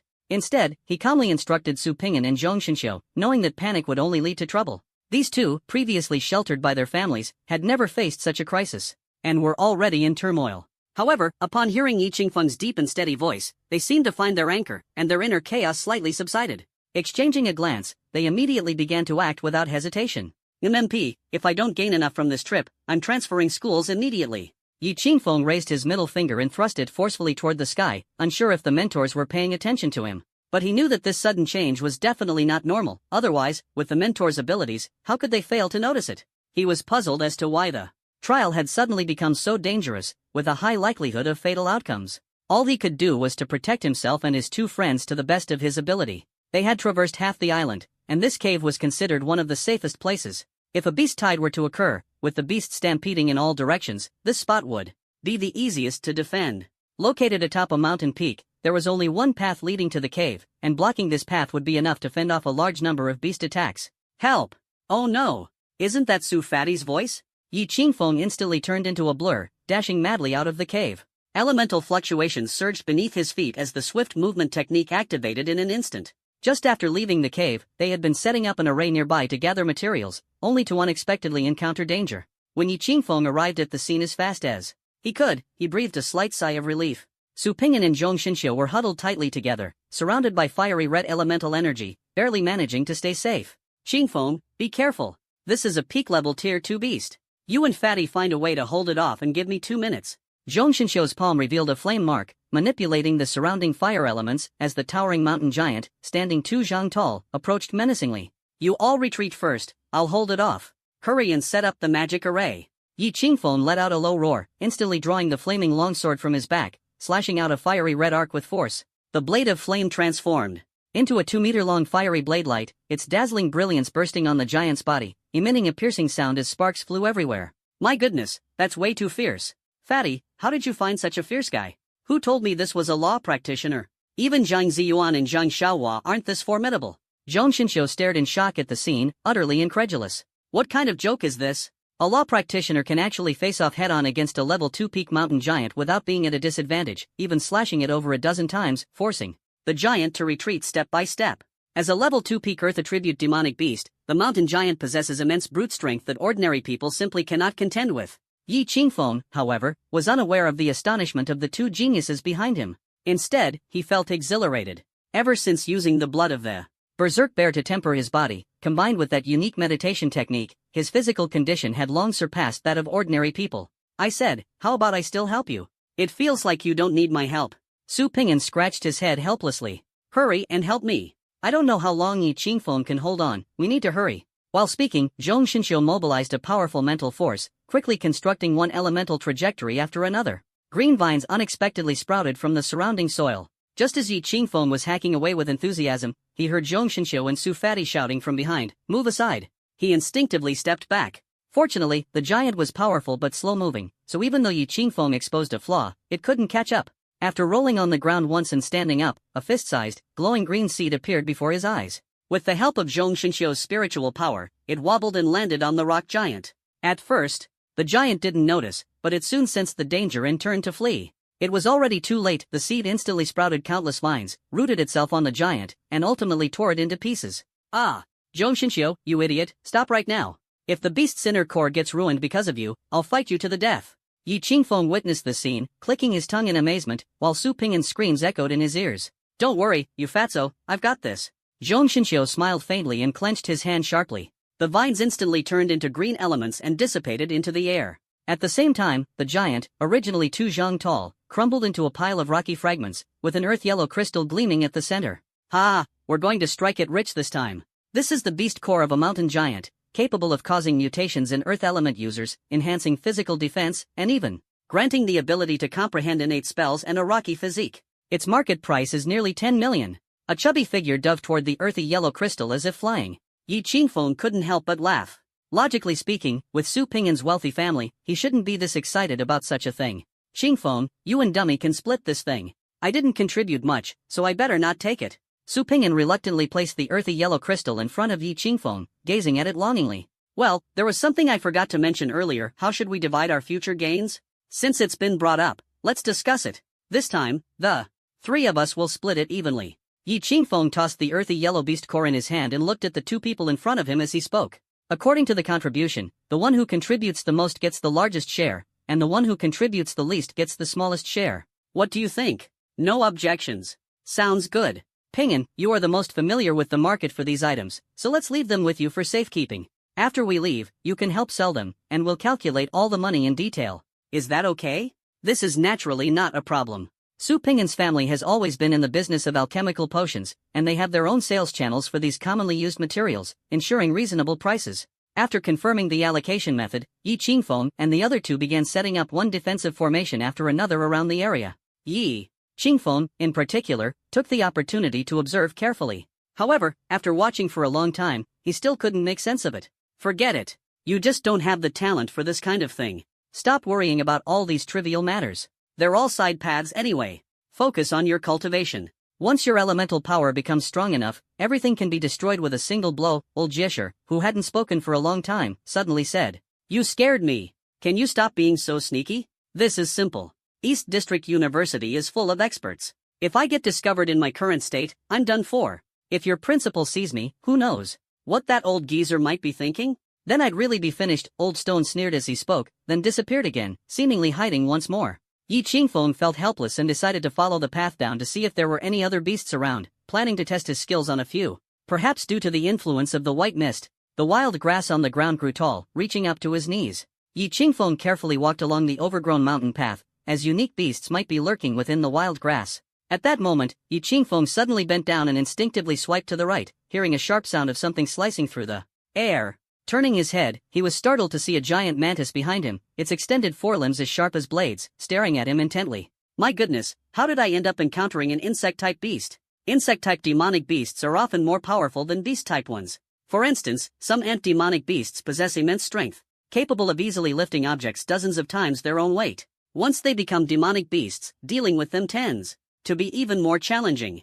Fortunately, the elemental fluctuations of the one before him weren't particularly strong, only at the first level. Yi Qingfeng let out a slight sigh of relief. If it had no other abilities, he should be able to handle it with ease. Even so, Yi Qingfeng still felt a bit uneasy. This creature was simply too ugly, especially its horrifying mouthparts, which were utterly disgusting. Just as the giant mantis leapt toward him again, Yi Qingfeng stepped forward instead, suddenly drawing his flame leaf blade. With a powerful jump, he struck down with unparalleled force, the flames enveloping the entire blade. The strike directly severed the mantis's arm. Without any pause, he twisted his waist, spinning his body midair, and used the momentum to deliver another blow, slicing the mantis demonic beast cleanly into two. A green crystal, about the size of a fingertip, rolled to the ground. Yi Qingfeng bent down, picked up the crystal, and put it into his pocket. This was his personal trophy, and he didn't need to share it with anyone else. This first-level demonic beast is way too weak, he muttered to himself. Just as he was muttering softly, his ears twitched, and he turned to look toward the other side of the dense fog. A rustling sound came through, and Yi Qingfeng quickly took a step back. At that moment, several giant mantises emerged from the mist, and these beasts were actually moving in groups. Yi Qingfeng observed carefully and then burst into laughter. Gripping his long blade once more, he charged forward like a madman, slashing down one strike after another. In just a matter of seconds, he had cut all the mantis beasts into two. Better hurry back and check how the formation setup is going. There are bound to be more beasts coming in droves next. This is practically a windfall from the heavens. Yi Qingfeng made a preliminary assessment of his combat strength. After so much painstaking cultivation, he was finally seeing results. He could now effortlessly cut down so many ordinary first-level beasts in one go without any strain. When Yi Qingfeng returned to the cave, he found Su Pingin and Zhong Xinxiu already exhausted, lying in the cave to rest. I've set up a total of 19 secondary magic arrays outside. If it's only first-level beasts attacking, handling dozens of them won't be a problem. Even if we encounter second-level beasts, you can rely on my spells to charge in and slay them. There are already very few second-level beasts on this island. What I'm most worried about now is the Beast King at the center of the island. If it comes over, we won't be able to resist it, Zhong Xinxiu said nervously, with a hint of pride in his expression. After all, being able to set up so many secondary magic arrays at his age made him an exceptionally rare genius. If that big guy at the center of the island really charges out, the instructors from the Battle Academy will definitely handle it. Relying on us rookies would just be asking for trouble, wouldn't it? Yi Qingfeng nodded, then turned his pocket inside out, pouring out a small pile of first-level beast inner cores with a clatter. Whoa, Qingfeng, what have you been up to? You didn't raid the lair of some group-dwelling beasts, did you? The situation is far more severe than I imagined. The beasts outside have already gone completely berserk, and even here, there are plenty of them. This is already the outermost edge of the island. I hope someone passes by here. The more people, the safer it will be. Yi Qingfeng looked up at the dense white fog outside and let out a long sigh. Wait, listen. Is someone shouting for help? Zhong Shinxiu suddenly leapt up, rushed to the entrance of the cave, and stared at the foggy scene ahead, his ears twitching slightly.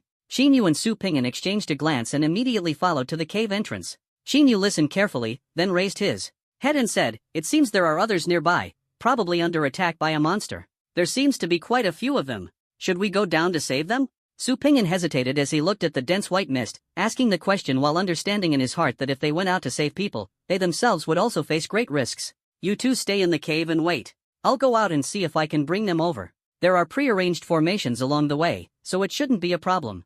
Be careful." Xin Yu spoke calmly, and before his words had fully landed, he transformed into a streak of red lightning, quickly vanishing into the thick mist. With his combat strength, as long as he didn't encounter an exceptionally powerful group of beasts, the risk was minimal. Moreover, this place was a treasure trove. Killing a single beast could yield a beast core. Perhaps due to the elemental fluctuations here, even the drop rate of beast cores had significantly increased. Normally, killing a dozen or so beasts might yield 2 or 3 cores at best, but every one of those mantis beasts earlier had one. Xingfeng really is a good person. It seems this time we followed the right person. Not only is he kind-hearted, but he also takes care of us, allowing us to stay safe here. Su Ping'an and Zhong Shinxiu couldn't help but sigh with emotion as they watched Qin Yu's disappearing figure. Unbeknownst to Qin Yu, he had already become a towering figure in their hearts. He, however, focused on the direction of the sound and sprinted quickly. After dashing forward 400 to 500 meters through the thick fog, he finally found the group of people. Leaping over a tall boulder, Qin Yu extended his palm forward. Fire elements rapidly spread out, burning away the dense fog ahead. The scene before him gradually became clear. However, what weighed heavily on Qin Yu's heart was the gruesome sight less than 10 meters away. There were about a dozen people, seemingly banding together. Temporarily, but one of them was already lying on the ground, their bodies severed in two. Blood flowed freely, and the air was thick with the stench of blood. Someone died so quickly. Qin Yu's mood grew heavy. Although he had seen corpses before and experienced countless life and death situations in his previous life, the gruesome state of the body before him made him feel stifled. Half of the corpse was clamped in the mouth of a beast, a sight too horrific to bear. 2 students, their eyes bloodshot, were frantically attacking the beast. It was clear that the deceased was their companion. However, their attacks were futile, and they were injured as well. Meanwhile, the group of over 10 people was surrounded by more than 20 king wolves. "Hey, you over there! Hurry and come to us, don't let these wolves surround you." A sharp-eyed student in the crowd spotted Qin Yu and immediately shouted. They had thought Qin Yu was just a lone freshman passing by. Hearing this, Qin Yu felt a sense of relief. Fortunately, these students were not ruthless. If they were, they might have tried to use him to distract the beasts and create an opportunity to escape. The reason they called him over was naturally because it was impossible for one person to outrun these wolverine-like beasts. The chances of survival were greater within the crowd. "You two, stop rushing out," Qin Yu said to the 2 freshmen whose eyes were bloodshot. As soon as the words fell, he slowly drew the long blade from his back, its edge shimmering with a faint fiery glow. "Classmate, don't act recklessly. This is a Vajra wolf, a peak-level grade 1 metallic beast with immense destructive power, and it has a penchant for human flesh." Seeing Qin Yu's actions, the other students' expressions changed drastically. Was this reckless guy planning to take on more than 20 Vajra wolves all by himself? "There's a mountain path to the east, marked with signs and protected by a grade 2 defensive formation. My people are in a cave there, and it's very safe right now." Qin Yu suddenly let out an angry roar, his body swiftly charging forward, long blade in hand, exuding an unstoppable momentum. The wolverines were momentarily stunned, unable to believe that this human dared to charge at them alone, and for a brief moment, they froze. This was exactly what Qin Yu wanted. He excitedly locked his gaze on the largest wolverine, gripping his blade with both hands and spinning forcefully. Using the momentum, he delivered a powerful slash, imbued with unparalleled fiery sharpness, directly to the waist of the wolf demon. A massive burst of sparks erupted instantly, and the smell of burning filled the air. The wolverine let out a piercing howl, flying into the air and emitting a sound akin to clashing metal. The wolverine's fur was as tough as steel, impossible for ordinary people to destroy. Yet, despite the slight numbness in Qin Yu's hands, he did not stop. With an excited shout, he pushed off forcefully with his legs, leaping into the air, and slashed heavily at the wolverine's abdomen. Even for a peak-level grade 1 beast, the belly is a fatal weakness. While other parts are tough, the abdomen is incredibly soft. This slash easily opened its stomach, instantly turning its internal organs into ashes. In the blink of an eye, before the other students could react, Qin Yu had already wielded his long blade and effortlessly taken down the fiercest King Kong wolf. This is an expert. The same thought surfaced in everyone's minds simultaneously. Then, recalling Qin Yu's furious shout moments ago, they all dashed madly toward the mountain path that was the way to survival. "Ha ha ha, 500,000. At this moment, Chinyu's cheerful laughter came from behind. Everyone turned their heads to look, and their expressions instantly became peculiar. They were desperately fleeing, while this person seemed to have only casually come to rescue them. The real purpose was to hunt demonic beasts. This is truly a madman, actually hunting demonic beasts amidst a beast tide. At first, they thought the two most abnormal freshmen were the two surnamed Zhang, but now their perception has been completely overturned. The real abnormal one turned out to be Chinyu. Because they saw Chinyu pick up a demon beast's inner core and continue without stopping, his body surrounded by flames as he darted through the wolf pack, moving as fast as lightning. The red long blade in his hand transformed into a streak of red light, slashing up and down, each strike hitting the vital points of the demon beasts with perfect precision. These students, while fleeing, witnessed the wolf pack that had been chasing them in a panic being forced back by Chinyu. In the end, the remaining 5 wolves tucked their tails and turned to flee. Their expressions were as if they had seen a ghost.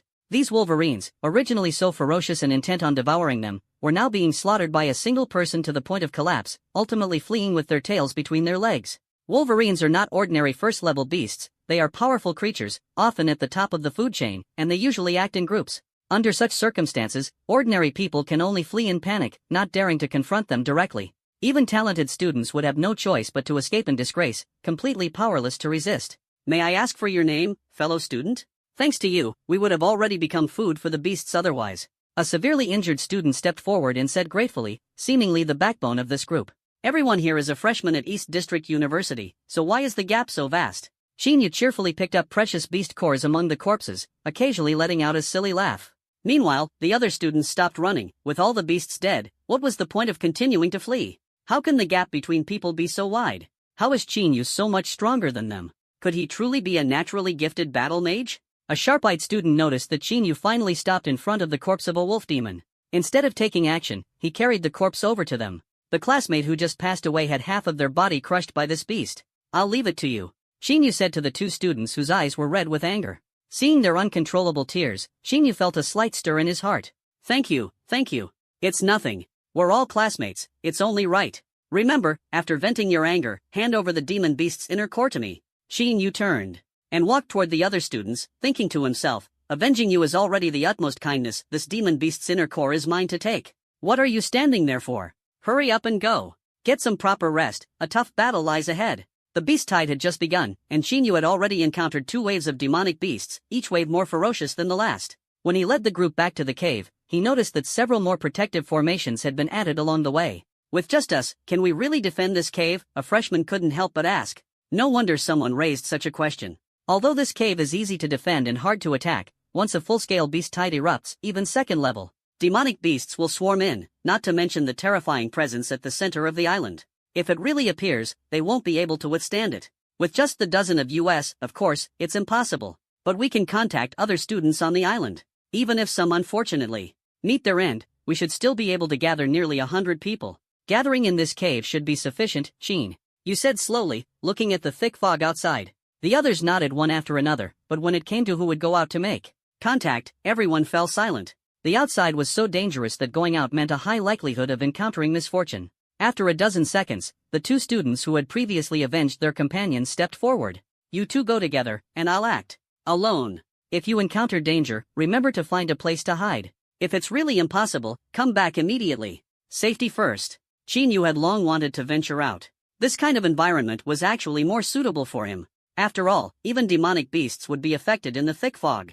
If it weren't for wanting to save more people and reduce casualties, with his strength, he could easily navigate such an environment. Even if that terrifying presence appeared, he was confident he could protect himself. The others blushed slightly, as they were all young people, and few were willing to take the initiative to step forward. Ultimately, those who came forward were mostly students confident in their combat abilities. Chinyu set out first, moving slowly along the eastern side of the island. Along the way, he encountered several waves of beasts, but with his formidable combat strength, these beasts posed no real threat, only leaving him slightly fatigued. Of course, his gains were considerable. No wonder the 4 major academies have so many cultivation resources. Most of the battles on the front lines occur in beast-tight conditions, and in such an environment, the drop rate of beast inner cores is significantly increased. However, as Chinyu slaughtered beasts along the way, he discovered the corpses of several students, all horribly disfigured and devoured beyond recognition. He could only let them rest in peace, a surge of indescribable sorrow and anger welling up in his heart. No wonder the Human Federation's stance toward beasts was so resolute. As he walked, Chinyu suddenly noticed a distinct elemental mark at the root of a tall tree. Upon closer inspection, the elemental mark was clearly left not long ago and was the emblem of East District University, indicating that students had recently passed nearby. Examining it carefully, the mark pointed in a specific direction, and Chinyu immediately hurried in that direction. Just a few seconds after he started running, a dazzling blue light suddenly appeared in the dense white fog ahead, shooting straight into the sky before exploding and rapidly spreading in all directions. Chinyu's expression changed drastically. This was clearly a distress signal, but the dense fog made it impossible to see from a distance. Only within a few hundred meters could such brilliance be visible. He hurriedly ran toward the direction of the light. When he arrived at the scene, he was shocked. Zhang Xiaohua was standing alone in front of all her companions, fending off a massive, colorful giant tiger. Around the body of this colorful giant tiger floated over a dozen sharp wind blades, exuding an aura of terror. This damn thing isn't the Gale Tiger, how could we run into this guy? Xinyu instantly understood the scene before him. It seemed Zhang Xiaohua's team had encountered the Gale Tiger, resulting in almost total annihilation. If it weren't for Zhang Xiaohua's exceptional strength, these people would have already lost their lives on the spot. Now, Zhang Xiaohua was barely holding on, her face showing unease. Her clothes had long been shredded by sharp wind blades, leaving her fair skin exposed to the air. Quickly think of a way to escape. Zhang Xiaohua took a step forward, gripping the dagger in her hand tightly, and struggled to unleash a second-level spell. Roar! The striped giant tiger had already regarded these people as prey and immediately leapt forward fiercely. Opening its massive mouth, the green elemental fluctuations gathered into a circular projectile and suddenly surged toward Zhang Xiaohua. Whirlwind shockwave. Quickly dodge, don't worry about us. This was the signature move of the Gale Tiger, a powerful second-level attack spell. Most of the classmates nearby were disciples of the academy. Witnessing this scene, they all realized that Zhang Xiaohua had no chance of blocking this move and would surely perish. However, Zhang Xiaohua did not retreat a single step, standing resolutely in place. She understood that if she couldn't block it, those behind her would be equally unable to withstand it. Unexpectedly, her inner resolve is so strong, though her words are rather harsh. Xinyu's initial impression of Zhang Xiaohua was not favorable, but at this moment, he couldn't help but admire her courage. Vile beast, cease your harm. At the critical moment, Xinyu let out a low shout, and his powerful mental force caused the giant tiger's movements to freeze instantly. The wind element cannonball, which had been speeding forward in mid-air, also paused slightly. Xinyu channeled his mental force, attaching it to the flames at the bedside, and suddenly slashed down from mid-air, directly severing the connection between the elemental cannonball and the giant tiger. The uncontrolled elemental cannonball went berserk instantly, but its power was greatly diminished. The weakened version of the Gale shockwave was naturally insignificant. Xinyu stepped forward, his body transforming into a shield of flames, easily blocking the shockwave without a scratch. As the shockwave dissipated, Xinyu charged forward again, repeating his tactic. With his immense strength, he forced the tiger to retreat repeatedly. Seizing the opportunity, he slashed across the opponent's soft abdomen, and the second-level demonic beast collapsed on the spot, dead. The surroundings fell into a dead silence, and everyone was utterly stunned. Zhang Xiaohua swallowed hard, staring incredulously at Xinyu before her. You've already become a battle mage? She was filled with doubt, wondering about the sudden weakening of the Gale shockwave just now. She knew that only a true battle mage could sever a mental connection and achieve such a feat. Battle mages not only possess an exceptionally keen sense of elemental perception but can also precisely grasp the timing in combat, instantly casting spells to interrupt enemy chance.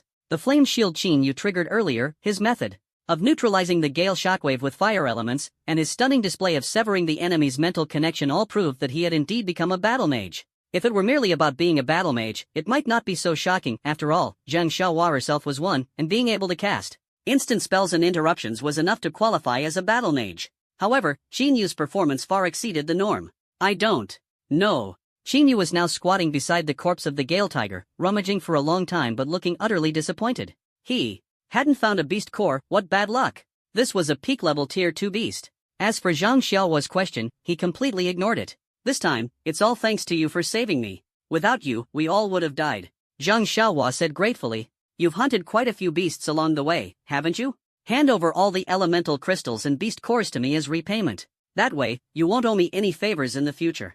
Xinyu, feeling downcast, looked at the group with a cold gaze. Zhang Xiaohua was so angry she was almost fuming. Was this guy truly clueless or just pretending? She, the granddaughter of the vice principal, had extended a life-saving favor, and yet it seemed to mean nothing? For the sake of a few points, he even refused the beast core? Take it. In her fury, she mercilessly threw all the spoils at Xinyu, slamming them heavily into his hands. Her anger was so intense that even the waves on her chest trembled slightly. Xinyu instinctively glanced a few more times. Xiaohua, you should really change your clothes. This outfit is way too revealing. Ah, you pervert. Zhang Xiaohua's face turned red with anger. Xinyu looked helpless. How did I become a rogue? I was clearly reminding you, I just glanced twice, and besides, it's not like I haven't seen it before. Seeing so many injured people around, Xinyu realized he couldn't continue forward. Letting these wounded return alone was obviously unrealistic, so he had no choice but to escort them all the way. However, on the way, they encountered another group of people. Coincidentally, it turned out to be Zhang Ziyuan and his team. Zhang Ziyuan was leading dozens of freshmen, and the group was being chased by a pack of beasts, desperately trying to break through toward the seaside. Seeing this, Xinyu felt a sense of urgency. Take them to the cave by the seaside. I'll go look for others and try to gather everyone together. He killed a level 1 beast with a single slash and decisively gave instructions. How about I go with you? It's too dangerous along the way, Zhang Ziyuan said, slapping a beast to death as he followed up.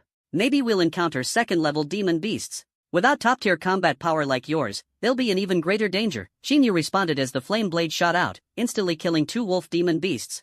Then let's do it this way. I'll wait for you at the destination, Zhang Ziyuan replied decisively. The two moved like gods of war, rampaging through the demon beast horde, chatting while fighting. The others watched in stunned silence, unable to believe how formidable the pair was.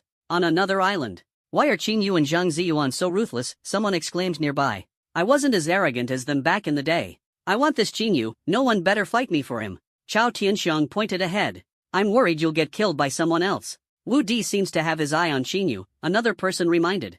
However, Xinyu has some physical issues. Even if you take him as your last disciple, you probably won't be able to help him. That Wu kid might actually be able to solve his problem. That's fine, I'll take this Zhang Ziyuan, Chao Tianxiang said without backing down. Old Chao, what do you mean by this? Are you planning to take all the outstanding ones? Let's have a match, whoever wins gets to choose first. The other party refused to yield. Fine, let's fight. Who's afraid of who? With your amateur skills, I have nothing to fear. The tension between the two sides escalated, almost leading to a physical confrontation. Xinyu was completely unaware of this, as he was leading the remaining dozens of students toward the cave. When all the students gathered, the group fell silent. They had started with over 130 people, but now only 97 were present. The rest had either perished or were scattered across the island, their fates unknown. The cave originally couldn't accommodate so many people, but since everyone present was a mage, they found an earth element mage to expand the cave inward, forcibly turning it into a temporary stronghold, even digging trenches inside. With so many people, there has to be a leader, right? Someone suggested. That's true. I recommend Xinyu, one person said. I recommend Zhang Ziyuan, another countered. In this operation, the most outstanding performers were naturally Xinyu and Zhang Ziyuan. Zhang Ziyuan led dozens of his men out, while Qin Yu not only discovered this military treasure but also rescued the remaining people on the island. Both of them performed exceptionally well. As the saying goes, a snake cannot move without its head. Without someone to command, such a large group of people would inevitably become disorganized, each fighting their own battles. Currently, the only ones capable of earning everyone's respect are Qin Yu and Zhang Ziyuan. Originally, there was also Zhang Xiaohua, but she was severely injured and unable to participate. The two sides were at an impasse, with supporters of Qin Yu and Zhang Ziyuan each holding their ground. In the end, it was Zhang Xiaohua who stepped forward. This operation is a matter of life and death. Since someone needs to take command, their combat strength must be exceptionally formidable. If an unexpected situation arises, this person must lead other strong fighters in assassination missions. The beasts in the tide have the ability to control their groups, and they must be eliminated first. Without sufficient strength, it won't work. Therefore, I suggest the two of them duel, and whoever wins will take charge of the upcoming operation. Everyone actually understands that once the commander candidate is determined, it will reveal the identity of the strongest among the freshmen this year. This person is bound to receive more support from the school in the future, and no one wants to miss this opportunity. Therefore, Qin Yu and Zhang Ziyuan are absolutely unwilling to back down, even though Qin Yu doesn't care about this empty title. The current situation only requires a winner to be decided. There's no need to fight to the death, Zhong Shinxiu said softly. He is fully responsible for setting up the defensive formations around the entire cave, making him a crucial figure in this defense battle. His words naturally carry weight, and it is only reasonable for him to step forward at this moment. Everyone stepped aside, while Qin Yu and Zhang Ziyuan remained still, standing 10 meters apart. At Zhang Xiaohua's command, the match began, and she quickly retreated to the side. However, to everyone's surprise, neither of them made the first move. Instead, they stood quietly in place, seemingly locked in a stalemate. After more than 10 seconds of deadlock, Zhang Ziyuan suddenly smiled helplessly. Indeed, there is always someone better out there. I admit defeat. I lost. Qin Yu smiled faintly. You flatter me. Everyone was stunned. What on earth was going on? The outcome had been decided without even making a move. Between battle mages, unless it's a life and death struggle, the outcome is determined through the contest of auras and the perception of mental strength. Just now, the two were actually competing. In terms of mental power, which is why you couldn't see it, Zhang Xiaohua remarked with emotion. Battle mages are such rare geniuses, and yet two of them appeared as soon as the school year began. Xiaohua is right. I was trying to find a flaw in student Ye's defenses just now, but there was no opening. And when I attempted to mobilize the elements, I instantly felt a blade-sharp mental force. At that moment, I knew I had lost, Zhang Ziyuan said bitterly. Time is short, so I'll get straight to the point. There are 97 of us in total. We'll select 30 of the strongest to form a mobile unit. This unit will handle the Tier 2 demonic beasts and the beast tide and control the herds, while the rest will operate the formations to defend against ordinary beasts. During combat, private collection of spoils is not allowed. All spoils will be collected uniformly after the battle. 2/3 will be evenly distributed among the mobile squad, and the remaining 1/3 will be shared among the others. All individuals with healing abilities should remain on standby in the cave. If anyone gets injured, they must return immediately for treatment to minimize casualties. Do you have any objections? Xin Yu's gaze swept across the group. I have no objections. Classmate Yi truly has both courage and wisdom. This approach can reduce casualties. If spoils are collected during combat and we encounter severely injured but not dead beasts, it could lead to unexpected incidents. Zhang Ziyuan was the first to step forward, followed closely by Zhang Xiaohua. With this, even if others had differing opinions, they found it hard to voice them. After all, these three were the strongest, and if they agreed, the others had no choice but to comply. Moreover, this distribution was relatively fair. Xin Yu's tactical choice had no major issues. After all, everyone here was a student, not professionally trained soldiers. In such circumstances, this simple approach was the best option. In truth, Xin Yu had been a special forces soldier in his previous life, and many tactics were already second nature to him. Even in this world, he could apply them effectively. However, since the group had yet to develop synergy, implementing such strategies might not yield the desired results. Beast tides usually come in waves, one after another. Afterward, there will be a brief respite. I plan to use this time to do something that might surprise our teachers, Xin Yu said with a glimmer in his eyes, smiling. What surprise? Do you still remember the teleportation array from before? You can't possibly want to go back, right? How could that be? Not to mention that the teleportation array has already been destroyed. It's probably surrounded by demonic beasts now. There's no way we can get there. A student couldn't help but exclaim. That place isn't far from here. If demonic beasts have really surrounded us, there must be some there as well. Once we fend off this wave, we should have enough time to reach it easily. By then, we can figure out a way to repair the teleportation array and give these instructors a surprise. Xin Yu's expression shifted slightly, his thoughts turning to his fallen companions. After all, they had entered together, and now they were comrades in arms. Even though some others were no longer present, everyone couldn't help but feel a heavy heart. They had once held great respect for the instructors, but now it was hard to feel any goodwill. That teleportation array has been completely destroyed. How could it possibly be repaired? Another student spoke up. I paid special attention earlier. When Teacher Wu left, although he destroyed the teleportation array, he is, after all, just a battle mage and doesn't understand these things well enough. It looked completely destroyed, but I estimate the core is intact. If we have enough monster beast inner cores, I should be able to repair it. However, it will completely explode after just one use. At this moment, the formation genius Yong Shinshio stepped forward and spoke eloquently, leaving the group dizzy with his words. Although they didn't fully understand, they all felt impressed, and in the end, they actually agreed. All right, everyone, rest well. Those who need to heal, heal up. Those who need to eat, eat. Give it your all and let's try to give the mentors a surprise. Xin Yu shouted loudly, and everyone nodded in agreement. Is that even possible? Probably. You all know what Zhong Shinshio's grandfather was like. What should we do then? If they really escape, we'll be utterly humiliated. Let it be embarrassing. We were in the wrong to begin with. Have you taken care of those deceased students? Don't worry, these students weren't deliberately set up to fake their deaths. Your illusion techniques are already masterful, and these first-level rookies can't see through them. But who would have thought that so many freshmen from this year's Battle Academy would fall right after enrollment? If we hadn't intervened in time, quite a few might have actually died. Chao Tianxiong angrily slapped the table. All right. Back in the day, your entrance exam wasn't this harsh.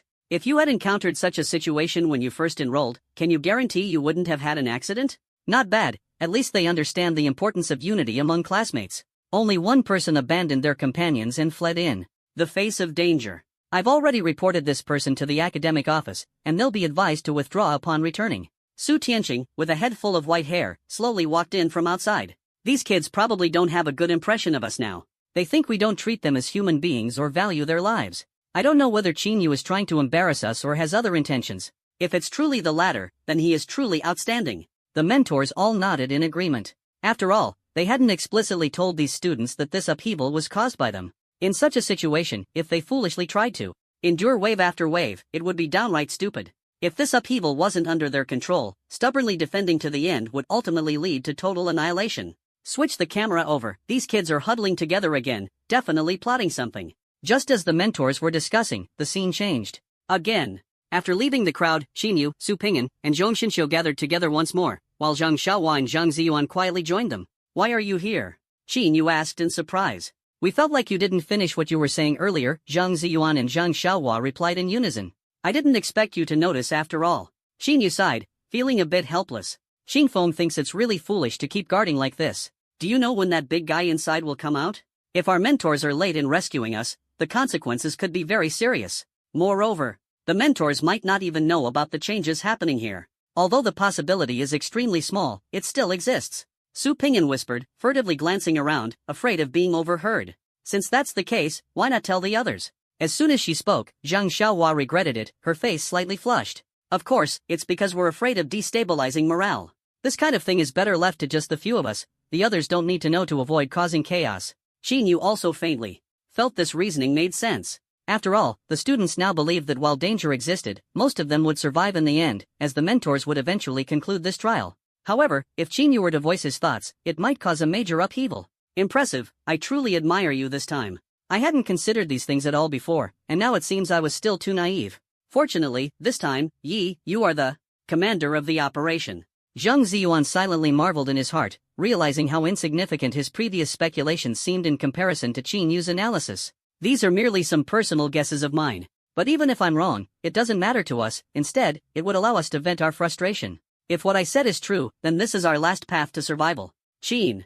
You gazed at the increasingly dense white mist outside the cave, feeling a faint unease in his heart. Previously, he could still make out the surrounding scenery, but now even objects 3 meters away had become blurry.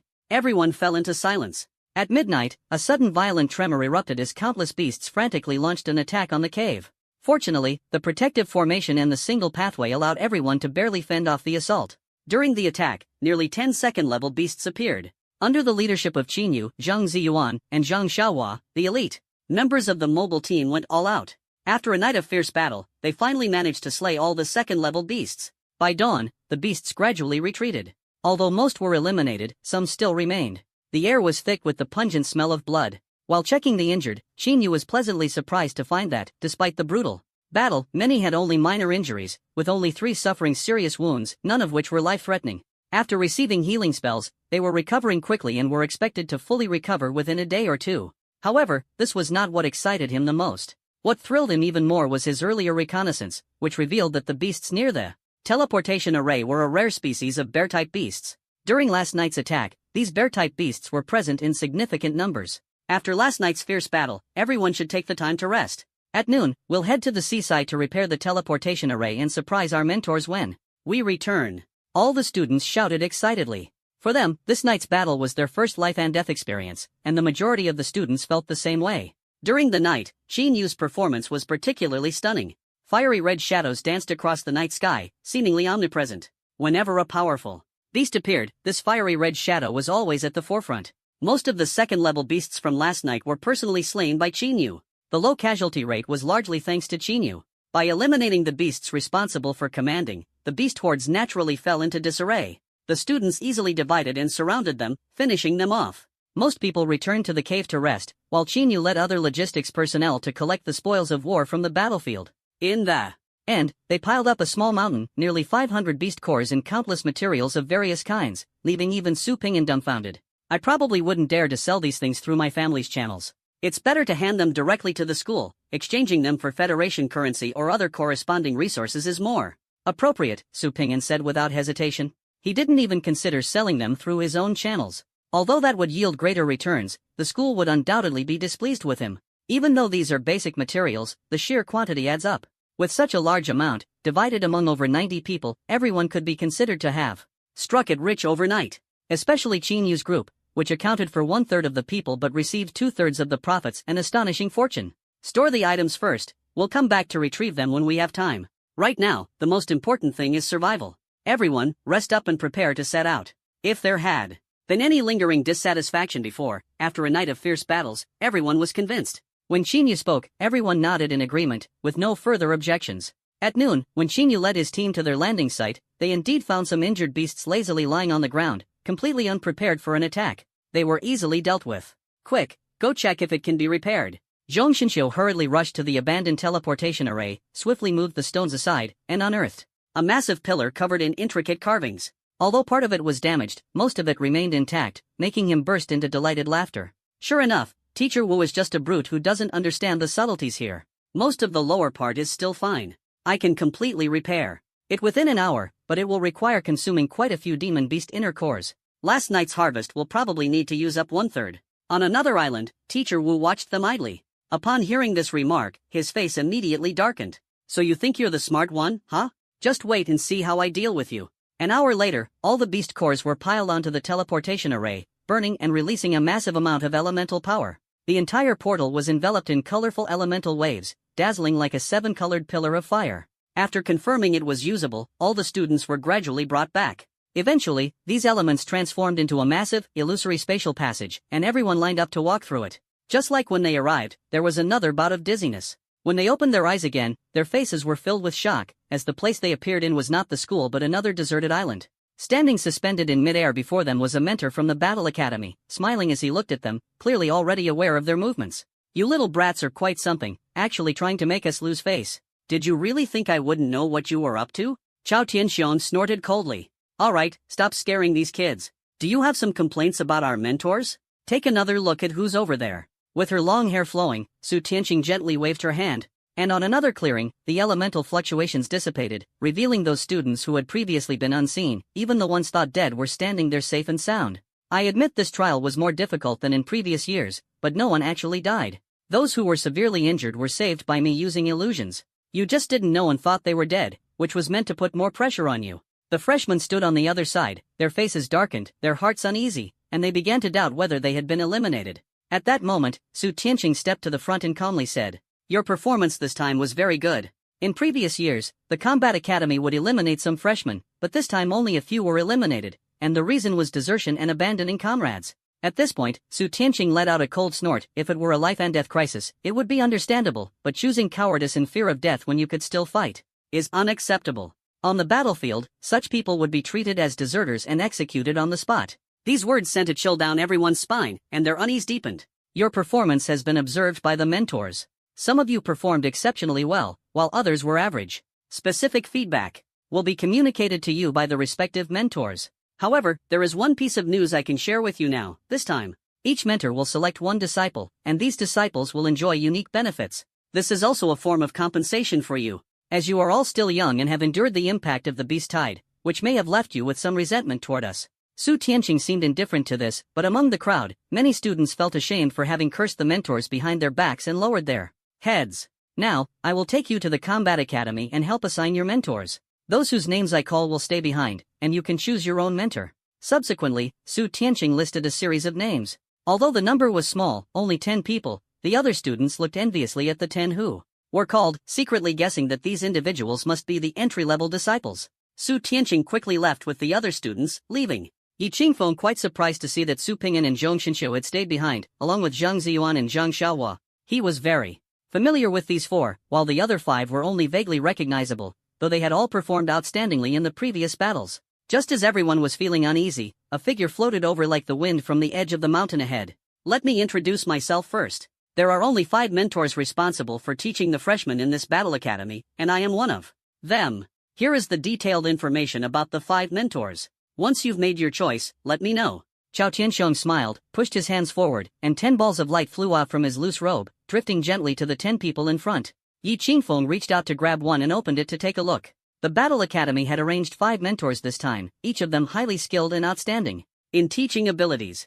After all, the Battle Academy did not only have freshmen, the other mentors primarily focused their efforts on the senior students. What caught his attention the most was the only female mentor, Li Lanxian. Her talent was astonishing. As a rare light element mage, she had a record of slaying 2 level 6 beasts. In the photo, she was stunningly beautiful, exuding an indescribable sense of sanctity, as if her entire being was glowing. The mentor before him, Chao Tianxiong, although his battle achievements might not be the most outstanding, had taught many strong individuals and was known as the mentor most skilled at guiding students in the Battle Academy. Among the 5 mentors was also the elderly mentor from earlier. To Yi Qingfeng's surprise, although Su Tianqing was the oldest, his cultivation level was the lowest. The other mentors were all at the level of Magic Emperor, while he was only at the level of Magic Sovereign. Although this strength was already quite remarkable, it was clearly inferior in comparison. Finally, there were 2 other mentors. One was Guo Chongming, specializing in fire magic, and the other was Sun Xiang, a water mage. Both possessed the ability to slay level 6 magical beasts. Yi Qingfeng lowered his head in contemplation. Faced with the 5 mentors, he couldn't make a decision right away. Although the most suitable choice at the moment was Guo Chongming, who also specialized in fire magic, he knew that once he repaired his Dantian, he could become an all-element mage, at which point the limitations of elemental affinity would disappear. Each of the 5 mentors had their unique skills, and their backgrounds were quite intriguing. Gradually, others made their choices, leaving only Su Tianqing without a selection, which did not surprise Yi Qingfeng. Apart from the single-element specialists Guo Chongming and Sun Xiang, there was Chao Tianxiong, known as the best at teaching and nurturing students. As an exceptionally rare tri-element mage, although he wasn't as focused as the other 2, he was still highly accomplished. Then there was Li Lanxian, with her unique light attribute, capable of evolving various spells. Although the power of her spells was somewhat diminished, she had no issues teaching students of other attributes. Now you're the only one left. Who will you choose? Chao Tianxiong asked, his face expressionless, though he sighed inwardly. Despite being a mentor for new students, Su Tianqing was the most unique among them, even surpassing the rare genius mentor Li Lanxian. Light mages were indeed rare, but the 4 major academies managed to recruit such students every few years, and over time, their numbers accumulated. Su Tianqing, however, was different. In his youth, he was hailed as the strongest of his generation, unmatched by anyone. That was until a severe injury caused his cultivation level to plummet, leaving him now at the level of Magic Sovereign. The students might not know this, but the mentors were well aware that Su Tianqing had once reached the peak of Magic Emperor, with 1 foot already stepping into the realm of Magic Monarch. Even in the long history of East District University, such extraordinary individuals are few and far between. The former principal once personally remarked that this person might one day become a comrade. Although there had been several opportunities to choose before, the result was always the same. No one was willing to select the seemingly weakest Su Tianqing as their mentor. While Su Tianqing appeared indifferent on the surface, as one of his rare friends, Chao Tianxiong knew that this cross-generational friendship concealed emotions far less serene than they seemed. I hope Teacher Su will accept me. Yi Qingfeng silently murmured in his heart, longing for such an opportunity. As soon as these words were spoken, everyone was shocked. Not only the other students but even Chao Tianxiong was stunned, secretly wondering what this person was thinking. Qingfeng, you need to think this through. Su Ping'an and Zhong Xinxiu spoke in unison, having already chosen their mentor. After all, as elders, they couldn't directly oppose the decision, but the meaning conveyed in their words was quite clear. This mentor seemed to be the weakest among them. Since you can choose, there's certainly no problem, but can you tell me why you chose Su Tianqing? Chao Tianxiong was puzzled.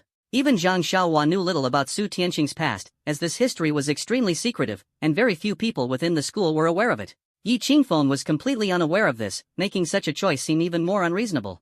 In Chao Tianxiong's view, Yi Qingfeng's most ideal choice should have been Guo Chongming, who specialized in fire techniques. It's actually very simple. I like to take my chances. Mr. Su doesn't seem to be the best choice, and could even be considered the worst choice, but I believe that since he can be one of our mentors, he must have his unique qualities. Moreover, Mr. Su has lived for so long, and I firmly believe that in this world, those who live long are strong. In every aspect, he is someone worth learning from.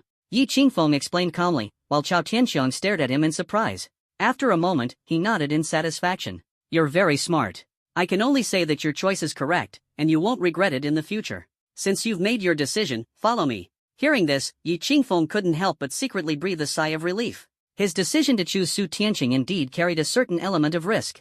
Since Su Tianqing could rank among the 5 mentors with such minimal strength, he must have his own unique qualities. Choosing a mentor is nothing more than to learn specialized spells and meditation techniques, and to gain the guidance of a teacher's experience. However, these things don't seem to matter much to Yi Qingfeng, as he has already mastered a miraculous meditation technique, and his combat experience and skills have been honed through real-life battles. When it comes to experience, the oldest Su Tianqing should also be the most experienced. As for what he could learn from Su Tianqing, Yi Qingfeng had no certainty in his heart, but he believed it wouldn't be worse than anyone else.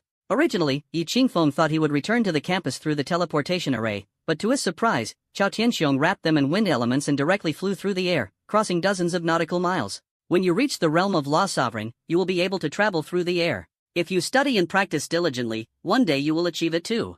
Everyone was young and experiencing high-altitude flight for the first time, naturally feeling excited. Chao Tianxiong looked at these students and encouraged them. Although this kind of encouragement might feel disheartening, the realm of the Archmage is not something that can be easily achieved. Normally, even the geniuses of the 4 great academies are far from reaching this realm upon graduation. From the perspective of the school mentors levels, the Archmage realm is sufficient to qualify as an ordinary mentor, except in the Battle Mage department.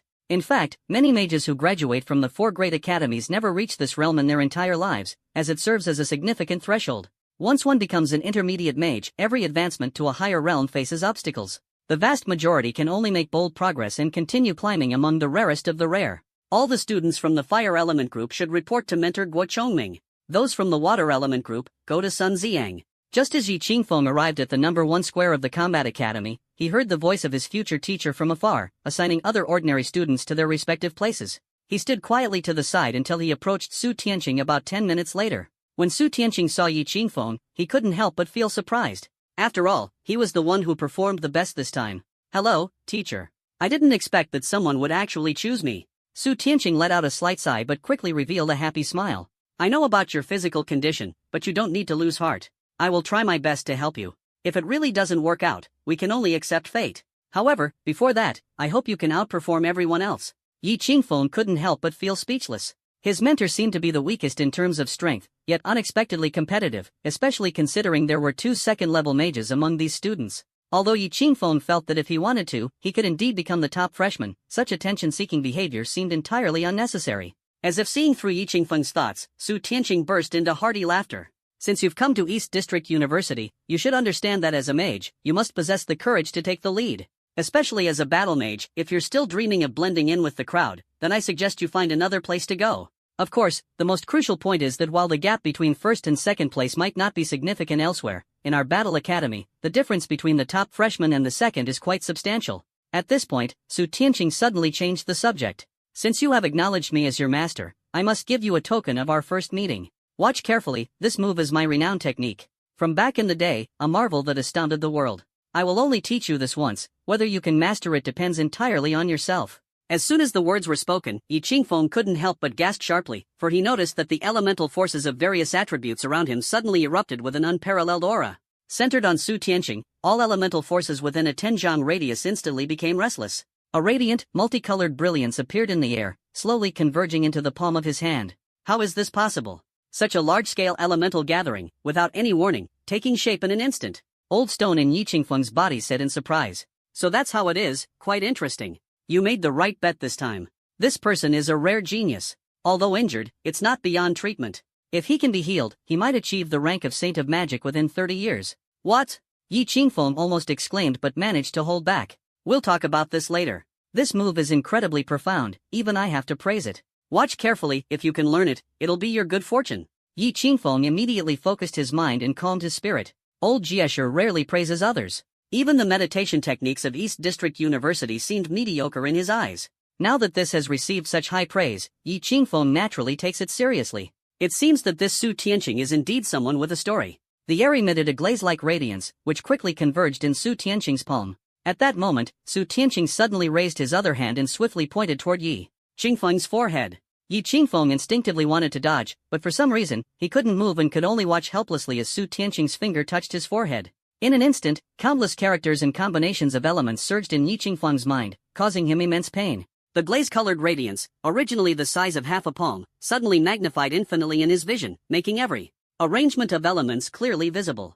These elemental forces of heaven and earth continuously evolved, cycling endlessly, generating an extremely terrifying destructive power that seemed capable of completely collapsing space itself.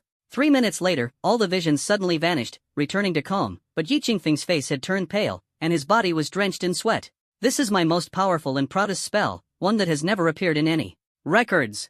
It is my exclusive secret technique. With your current abilities, you cannot fully utilize it. How much you can master depends entirely on yourself," Su Tianqing said before drifting away, his eyes filled with excitement. 3 whole minutes, he had endured 3 minutes in the elemental world, something ordinary spellcasters could not achieve. Even senior students, after becoming intermediate mages, could only last a little over 2 minutes at most. No wonder that Wu Kid was pre-selected, he has quite the eye. Su Tianqing smiled faintly and then disappeared from sight. Yi Qingfeng was completely unaware of this, his mind had been entirely occupied by the mysterious and domineering arrangement of elements repeatedly surfacing. What level of spell is this? Even at the level of a magic sovereign, it shouldn't be possible. to wield such power, right? After a long time, Yi Qingfeng gradually regained clarity, lowering his head and murmuring to himself. If that force had fully erupted just now, perhaps half of the Combat Academy's area would have been reduced to ruins. This person is indeed exceptionally talented, especially in the arrangement and combination of elements, where he is unparalleled. I estimate his previous realm wasn't low, but now he seems to have fallen. Old stones. Voice echoed in Yi Qingfeng's mind. Can you stop being cryptic? Just tell me directly. Yi Qingfeng rolled his eyes helplessly. This guy always liked to say half and leave half unsaid, making himself seem mysterious. Level 8 spells are called forbidden spells. Due to their unparalleled power, they can even cause irreparable damage to the world, hence the name forbidden. Yi Qingfeng couldn't help but gape in disbelief. The elemental arrangement and combination he had just learned, could it really be the legendary forbidden spell? However, this person's strength is still lacking. Although he might have reached the realm of a magic emperor in the past, the gap between him and a magic saint is still significant. No matter how outstanding his talent is, the spell he devised is merely a pseudo-forbidden spell. Yi Qingfeng's excitement in his heart had not diminished. Even a pseudo-forbidden spell was not something ordinary people could master, let alone something a level 1 mage like him could come into contact with.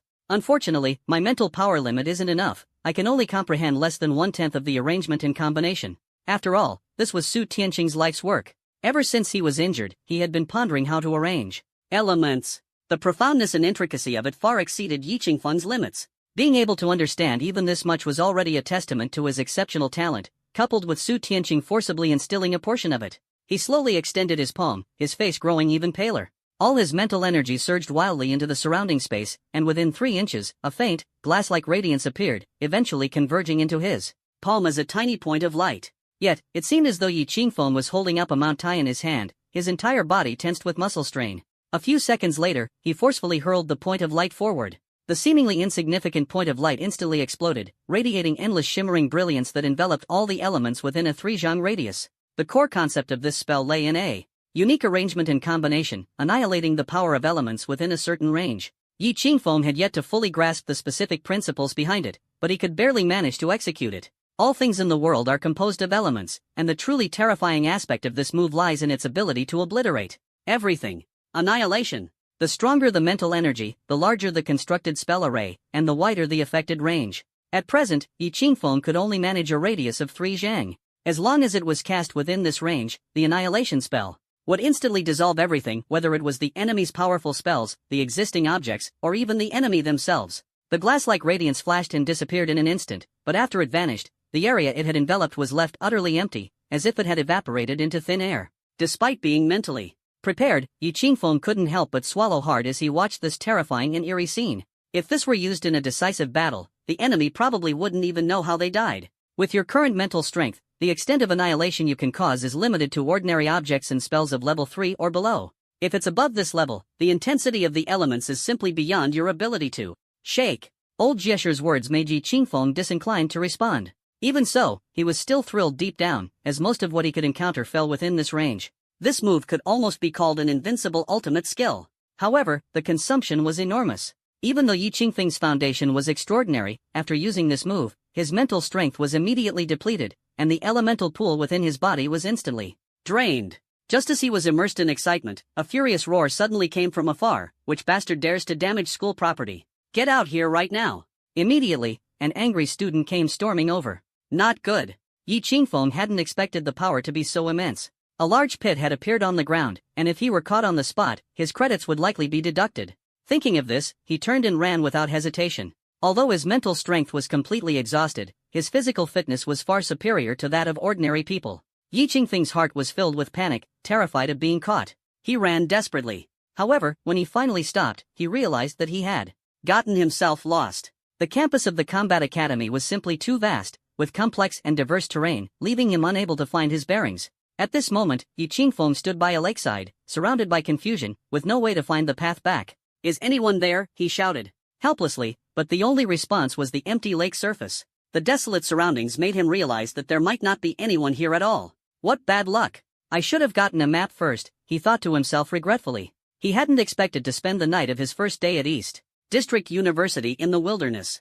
Fortunately, despite being in a remote area, he hadn't encountered any monsters, so at least he was safe. The next day, after some searching, Yi Qingfeng finally returned to the previous playground, where human figures finally appeared before him. Where did you run off to? Yesterday? We had such a hard time looking for you. Do you know there's a freshman training session this afternoon? Su Tianqing's tone was filled with dissatisfaction.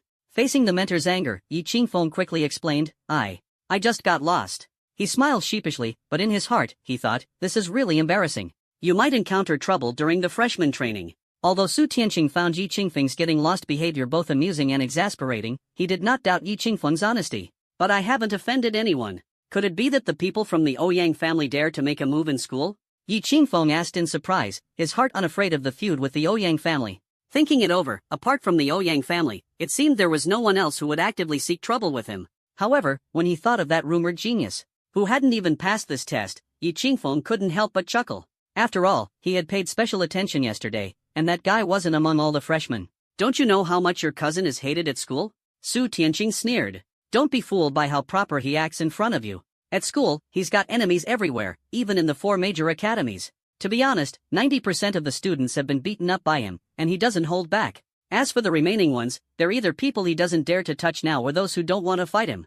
Yi Qingfeng couldn't help but take a deep breath, thinking to himself that his cousin was indeed formidable. But everyone is from the same school. It shouldn't be too excessive, right? He thought. Other enemies were one thing, but surely these seniors wouldn't really target a freshman. Of course, they won't do anything to you, but your cousin can beat them up, and naturally, they can beat you up too, Su Tianqing said calmly. After all, 3rd and 4th year students still have some dignity. At most, it's the 2nd year seniors who might come looking for trouble. And the person in charge of this freshman training session happens to be someone your cousin beat up before, a rather talented individual, actually. You're my teacher, so they probably wouldn't dare go too far, right? Yi Qingfeng asked, feeling a bit uneasy. Rather than counting on me, you might as well hope they trip on the way. Among all the instructors, I'm the weakest. Do you think the others don't have teachers? Besides, this is the combat academy. Duels between students won't be stopped. We only ensure that students don't fight to the death during their studies. As for other matters, no one will intervene. If you lose, no one will stand up for you, Su Tianqing said calmly, revealing the harsh reality of the combat academy. The battle academy is designed to cultivate true combat elites. As long as the strength gap between students isn't too large and the fight occurs within the fair boundaries recognized by the instructors, the academy is more than happy to see such battles take place. Although the 2nd year students have a higher level than Yi Qingfeng, Su Tianqing is more eager to see what potential this freshman can unleash. After all, the combat power he displayed during the previous trial far exceeded that of ordinary people, even surpassing 2nd-level mages like Zhang Xiaohua and Zhang Ziyuan. Then, teacher, can you tell me the strength of the person who will be coming after me this time? Yi Qingfeng asked curiously. The 2nd year students are currently at the peak of 2nd-level mage status. It will indeed be somewhat challenging for you, but it's not entirely without hope, Su Tianqing replied. That's it? I thought they would be intermediate-level mages. Yi Qingfeng let out a long sigh of relief, secretly thinking to himself that dealing with a 2nd-level mage shouldn't be a big problem. Even if it's a peak-level combat mage from East District University, there's no need to be overly nervous. You seem quite confident, so let's leave it at that. If you embarrass me, don't call me teacher anymore in the future. Su Tianqing's tone carried a hint of threat. Yi Qingfeng couldn't help but take a sharp breath. This was not a good sign. In the combat academy, the teacher-student relationship was not set in stone. If a mentor felt a student was underperforming, they could terminate the relationship. Although such matters were personal and wouldn't affect the school's resource allocation, it would mean he would lose access to the truly powerful individuals. Don't be like that. I just became your student yesterday, Yi Qingfeng quickly pleaded. Didn't you seem quite confident just now? Then what are you worried about? Take this card to the resource center. I'll make sure you get what you're entitled to. If you perform well enough, I don't mind giving you some extra benefits. After all, I've lived for so many years and still have quite a few good things in my possession. Su Tianqing reached out and handed him a golden card. Taking the card, Yi Qingfeng's face lit up with a joyful smile. Although the 4 major academies provide abundant cultivation resources every year, the freshmen are currently unable to claim them directly. And this golden identification card before him was precisely Su Tianqing's token. The resource office is famously known for recognizing cards, not people. The director has repeatedly emphasized that if the card is taken by someone else, even if the quota is claimed by them, one can only accept the misfortune. Whether deceived or tricked, it's ultimately one's own problem, and the resource office bears no responsibility. Could you give me a map? Su Tianqing sighed helplessly and heavily slapped his palm onto Yi Qingfeng's forehead. As a strong individual at the level of law reverence, he was already capable of transmitting information through mental power, which would directly imprint the message into the recipient's mind. Although overly complex content couldn't be handled this way, a simple school map was naturally no problem. With the map in hand, Yi Qingfeng no longer had to worry about getting lost, and a happy smile appeared on his face. However, even with the map, by the time he arrived at the school's resource department, more than an hour had already passed. This resource department was merely a branch of the combat academy, yet it occupied a towering 4-story building, appearing quite grand. The layout here is also open plan. The resource section is divided into 4 levels, and only by reaching the corresponding level can one access the respective floor. With each level promotion, more permissions are unlocked, and the materials available for collection or exchange also increase. Walking into the building, one is greeted by rows of windows, behind which busy staff members can be seen, while the hall is crowded with many students. Some service windows offer material exchanges for task points, which is the choice of most students. After the freshman period, the school provides numerous tasks, and upon completion, students can earn task points to exchange for corresponding materials here. Meanwhile, some freshmen are waiting to receive free benefits, but this requires an identity card. Without an identity card, the benefits cannot be claimed. Strangely, the school's free material collection only recognizes ID cards, not individuals, while materials exchanged for task points must be collected in person, and no one else is authorized to collect them on their behalf. If discovered, the consequences range from a warning to expulsion, and staff members involved will also face severe punishment.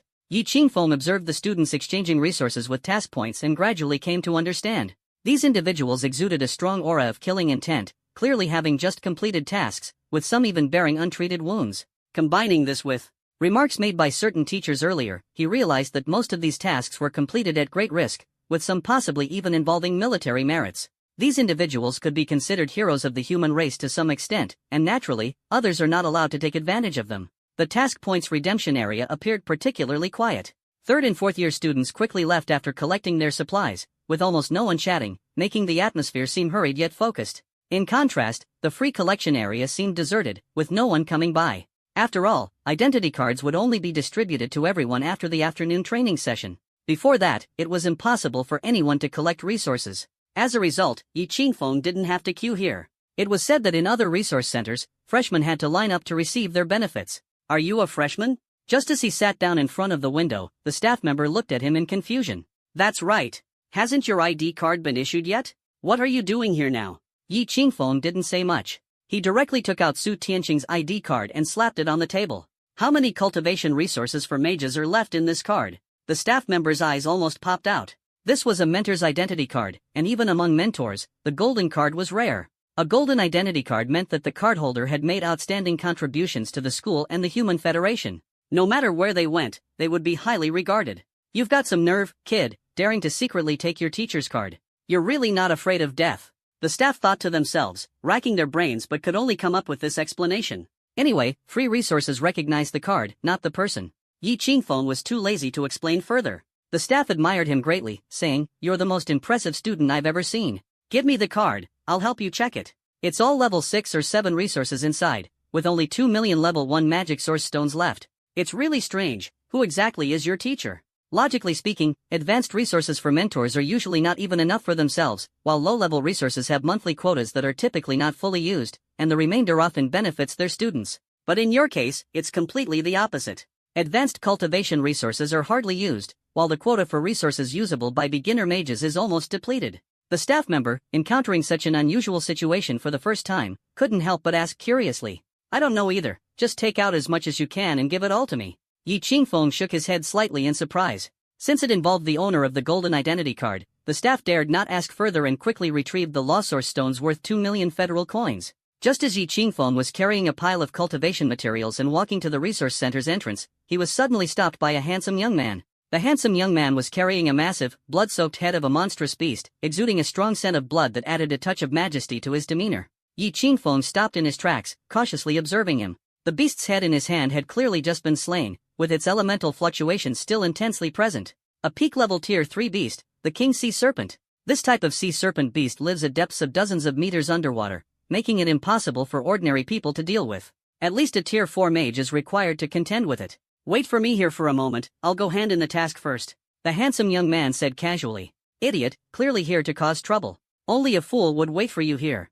Yi Qingfeng thought to himself, just about to leave, when he suddenly felt an intense killing intent locking onto him. Surprised, he finally smiled helplessly. "I'll wait right here. Don't even think about running away, or it will be very painful." Yi Qingfeng looked up at the sky and thought to himself, "If I had known earlier, I wouldn't have acknowledged Xu Qinghuang as my cousin." Before long, this senior returned to the doorway. "Let me introduce myself, my name is Gu Wuji. I used to be defeated by your cousin, and now I'm a junior. As expected, I knew it would be trouble caused by my cousin again. Senior Gu, isn't it a bit inappropriate for you to come and trouble a freshman like me? Gu Wuji couldn't help but laugh, casting a disdainful glance at Yi Qingfeng.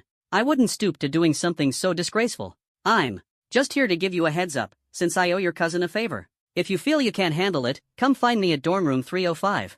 After speaking, Gu Wuji did not give Yi Qingfeng a chance to ask questions and directly turned to leave. By the time Yi Qingfeng left the resource department, it was already noon. He touched his stomach and hurried to the school cafeteria. Mages usually avoid regular food because it contains a lot of impurities. Therefore, the school cafeteria uses special ingredients. The meals available to ordinary freshmen are simple dishes mixed with the blood and flesh of magical beasts and some elemental ingredients. Of course, if you have enough task points or money in your pocket, you can enjoy world-class delicacies, even mid to high-level magical beast feasts. However, Yi Qingfeng clearly couldn't afford such luxury at the moment and could only envy the menu's top-tier dishes, akin to dragon liver and phoenix marrow, which he estimated could only be seen at mentor banquets. Nevertheless, the ordinary food that freshmen could receive for free was still incredibly delicious. Yi Qingfeng thought to himself and ordered a portion, considering it better than nothing. At least it was much better than what he used to eat, and the best part was that it was free. Just as he was enjoying his meal, someone suddenly walked over.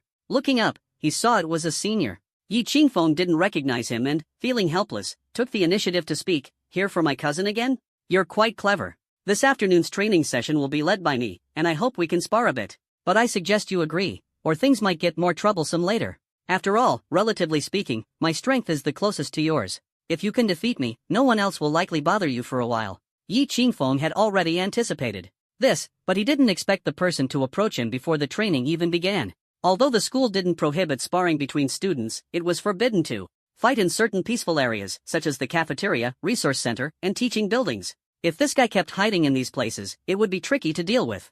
Alright, Yi Qingfeng agreed. But could you please leave and not disturb my meal? After saying this, he lowered his head and continued eating, speaking impatiently as he did so. See you this afternoon. The other person left. The atmosphere in the school cafeteria instantly became lively. The new students, in particular, cast curious glances at Yi Qingfeng. The freshman training at the combat academy was usually led by senior students, essentially serving as a way to put the newcomers in their place. Every freshman who entered the combat academy had been an outstanding genius, often the best in their own environment. If they didn't adjust their mindset, they were unlikely to achieve much in the end. This is nothing more than a show of force, but it's rare to see a senior challenge a freshman even before the training camp begins, and even rarer for the freshman to respond directly. This news quickly spread throughout East District University. When Yi Qingfeng arrived at the training camp in the afternoon, he was surprised to find that the originally small gathering of over 100 people had now attracted nearly 1,000 spectators.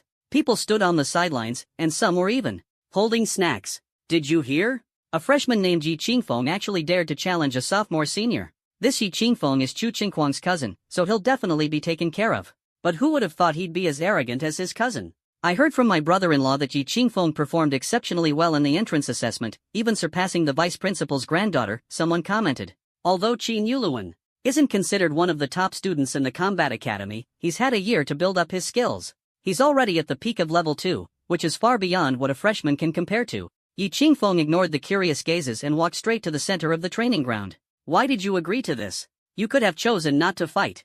According to the rules of our combat academy, there's a whole level of difference between you two, and such a duel is completely unfair, Zhang Ziyuan said anxiously from behind him. Exactly, if it really doesn't work out, you can just hide in the cafeteria or dormitory and not come out. At most, they'll deduct a few points, but no one can do anything to you. Su Ping'an also appeared nervous. Last time on the deserted island, Yi Qingfeng performed outstandingly and saved many people. These freshmen now shared a sense of solidarity with him and began speaking up one after another. Thank you all for your concern, but I don't have a choice. My teacher gave me a strict order to perform well, or else I'll be expelled from the sect. What can I do? He understood in his heart that this training session was not to be underestimated. How could something like this happen? The gap in strength is so big, how could he possibly win? It's over, the weakest one happens to have the biggest temper.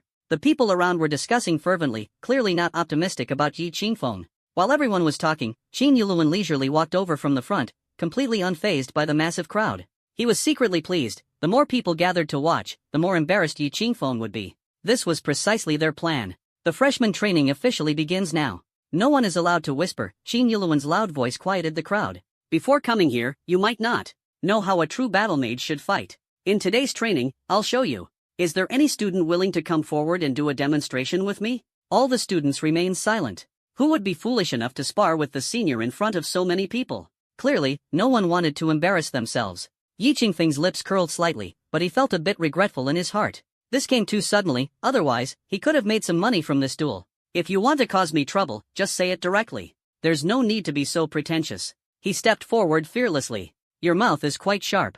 I wonder how much skill your cousin has, Qin Yuluan responded coldly. If my cousin were here, would you dare to be so arrogant? The two exchanged sharp words, engaging in a verbal duel. Stop wasting time and holding everyone up. Get on stage quickly, and I'll show you what a true battle mage is. Don't think that learning a few combat techniques makes you a real battle mage. Qin Yuluan was brimming with confidence. He had already gathered information about Yi Qingfeng's performance but still didn't take him seriously. In his view, Xu Qingquang had merely taught Yi Qingfeng some tricks, while he himself had passed the rigorous school trials and was a legitimate battle mage. Naturally, he believed the gap between them was immense.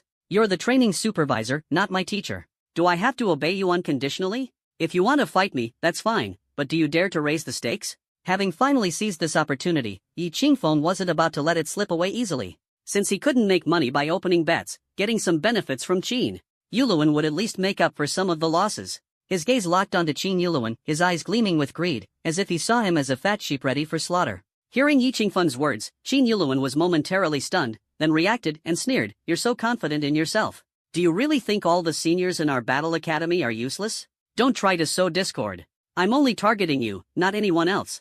In my eyes, you're just a useless person." Yi Qingfeng chuckled, though he understood in his heart that, while Qin Yuluan appeared polite on the surface, he was full of malice inside. If some narrow-minded seniors overheard this, the next 4 years would be tough for him. Alright, I originally planned to go easy on you so you wouldn't lose too badly, but now don't blame me as your senior for showing no mercy. Qin Yuluan said coldly. What's the point of saying so much? Do you dare to bet your mission points with me? Yi Qingfeng retorted without backing down. What a joke. For freshmen and sophomores, task points are extremely precious, even more valuable than federal currency. Even for senior students, task points are very important. Within the school, the most valuable thing is task points, which can be exchanged for all kinds of items, as long as you have enough points. There are even level 8 weapons, personally guided by the principal, requiring an astronomical number of points that ordinary students simply cannot achieve. Only in-school mentors and strong individuals can. Why would you bet with me? Don't you know how precious task points are? Qin Yuluan asked disdainfully. Yi Qingfeng laughed loudly. Do you really think you'll lose? How could a sophomore senior bully a freshman like me? I wouldn't want to lose face. Qin Yuluan fell silent instantly. Yi Qingfeng's words made him realize the reasoning behind it. Task points at school cannot be claimed fraudulently, but as private property, they can indeed be transferred. If one is willing to bet with others, there is naturally no issue.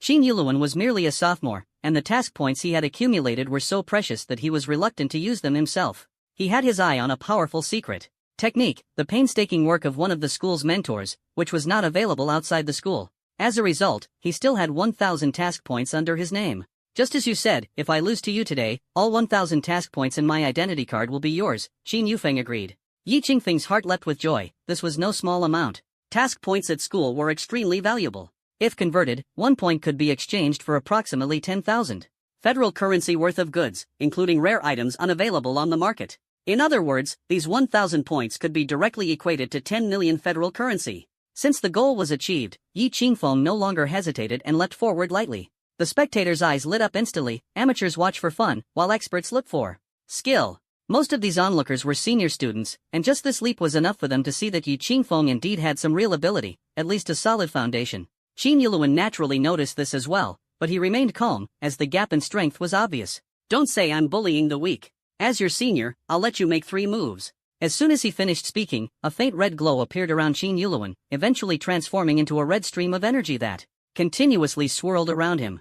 Yi Qingfeng couldn't help but marvel. Indeed, someone from the combat academy was truly impressive. He had never seen this spell before, but he could roughly discern that it was a fusion of fire and wind attributes. As the saying goes, fire borrows the force of wind, making its power even greater.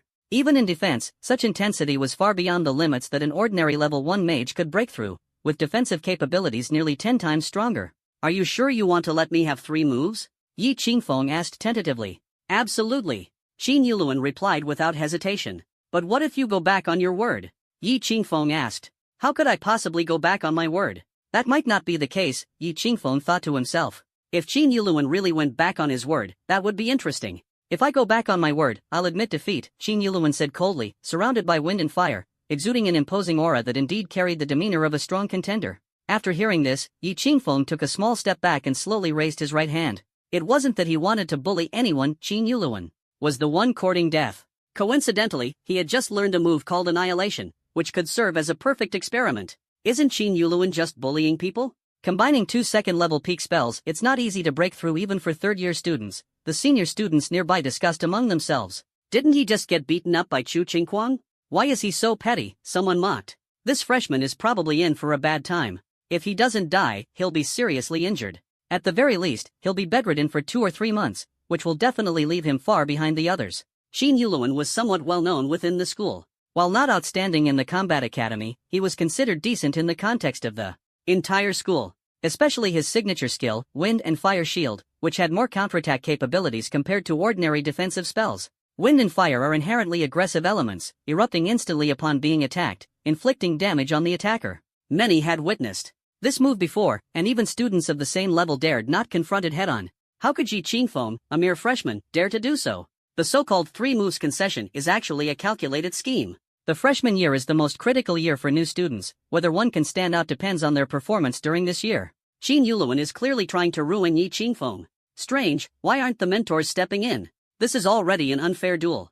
Zhang Xiaohua muttered below, her face conflicted as she debated whether to intervene. As the granddaughter of the vice principal, she naturally possessed precious items for self-preservation, and disrupting this sparring match shouldn't be a problem. To be honest, if Yi Qingfeng were to face Qin Yuluan head-on, it would take considerable effort for him to defeat the opponent. However, who would have thought Qin Yuluan would be so arrogant? Under the watchful eyes of the crowd, Yi Qingfeng took a slight breath and then closed his eyes. He refused to believe that Qin Yuluan would have the audacity to shamelessly agree to let him make 3 moves, only to launch a sneak attack in front of everyone. The mental energy within him began to operate at full capacity, manipulating the surrounding elemental forces. A faint, glazed light appeared around him.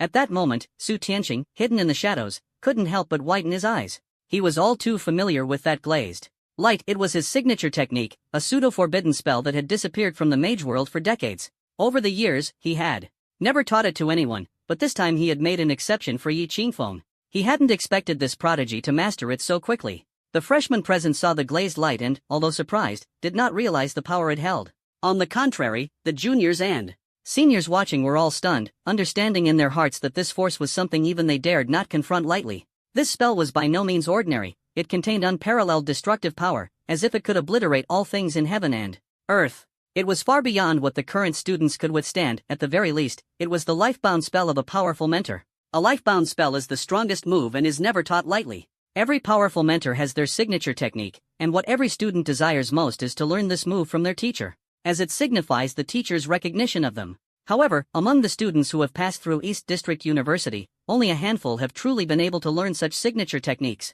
At this moment, Qin Yuluan, facing Yi Qingfeng, began to regret his actions. Who could have imagined that this guy would possess such terrifying offensive means? Had he known earlier, he would never have been so arrogant.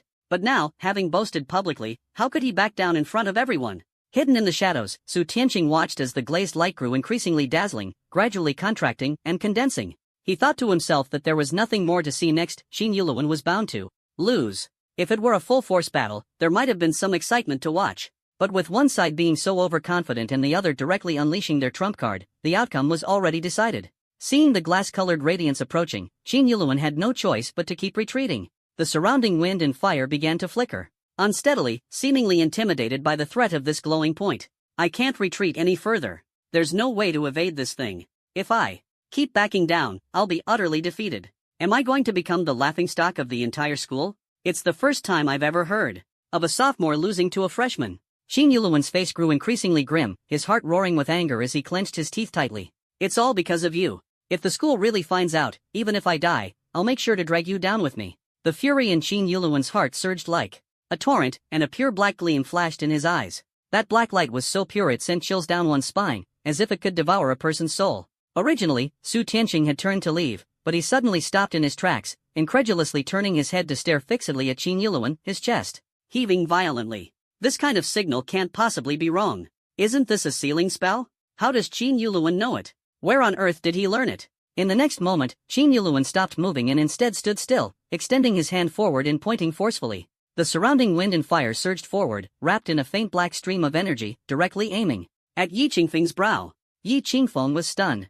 What was this person thinking? He actually dared to confront this mysterious annihilating force head-on, something even juniors and seniors wouldn't dare to recklessly challenge. At this moment, Old Stone roared in shock in his mind, quickly mobilize your mental power to defend. Yi Qingfeng didn't have time to ask further before feeling a sharp pain between his brows, as if his entire head was about to be torn apart. Fortunately, he had just received the warning and instinctively mobilized his mental power for defense, barely holding on. However, the pain did not lessen because of this. Yi Qingfeng's mental power was stronger than others, allowing him to barely withstand it. Meanwhile, Qin Yuluan stood before him with a faint smile on his lips, as if his sinister plan had succeeded. What's going on? Could it be that this spell was interrupted by Qin Yuluan, causing an elemental backlash? The new students watching were completely baffled by what was happening, while the senior students began whispering among themselves. They had initially thought that Qin Yuluan was bound to lose against such a spell, but unexpectedly, the situation had taken such a dramatic turn. Yi Qingfeng barely managed to hold on, his body swaying unsteadily. The next second, he suddenly felt a surge of mental power, like a needle-like force, piercing straight toward the center of his brows. If he couldn't resist it, he might end up becoming a fool. A chill ran through his heart as Yi Qingfeng couldn't help but wonder what Qin Yuluan was thinking, daring to use such a ruthless move against him in front of everyone. If discovered, this would surely lead to punishment under the school rules. Damn it, I can't care about anything else now. Yi Qingfeng gritted his teeth and roared, then suddenly lunged forward with force, shooting a sharp, fiery red beam of light from his fingertips that instantly pierced through Qin Yuluan's chest. He simply couldn't endure it any longer. If he didn't kill this guy soon, he would end up becoming a fool himself, and by then, it would truly be too late. Qin Yuluan lowered his head in disbelief, watching as blood gushed wildly from his chest. Even in death, he couldn't figure out what method Yi Qingfeng had used to instantly penetrate his protective spell. Yi Qingfeng slowly collapsed to the ground, blood pouring from the corner of his mouth, his mental energy scattering, his entire being on the verge of collapse. What kind of bizarre spell was this? It was truly terrifying. At that very moment, Su Tianqing appeared before him, placing a hand on his head.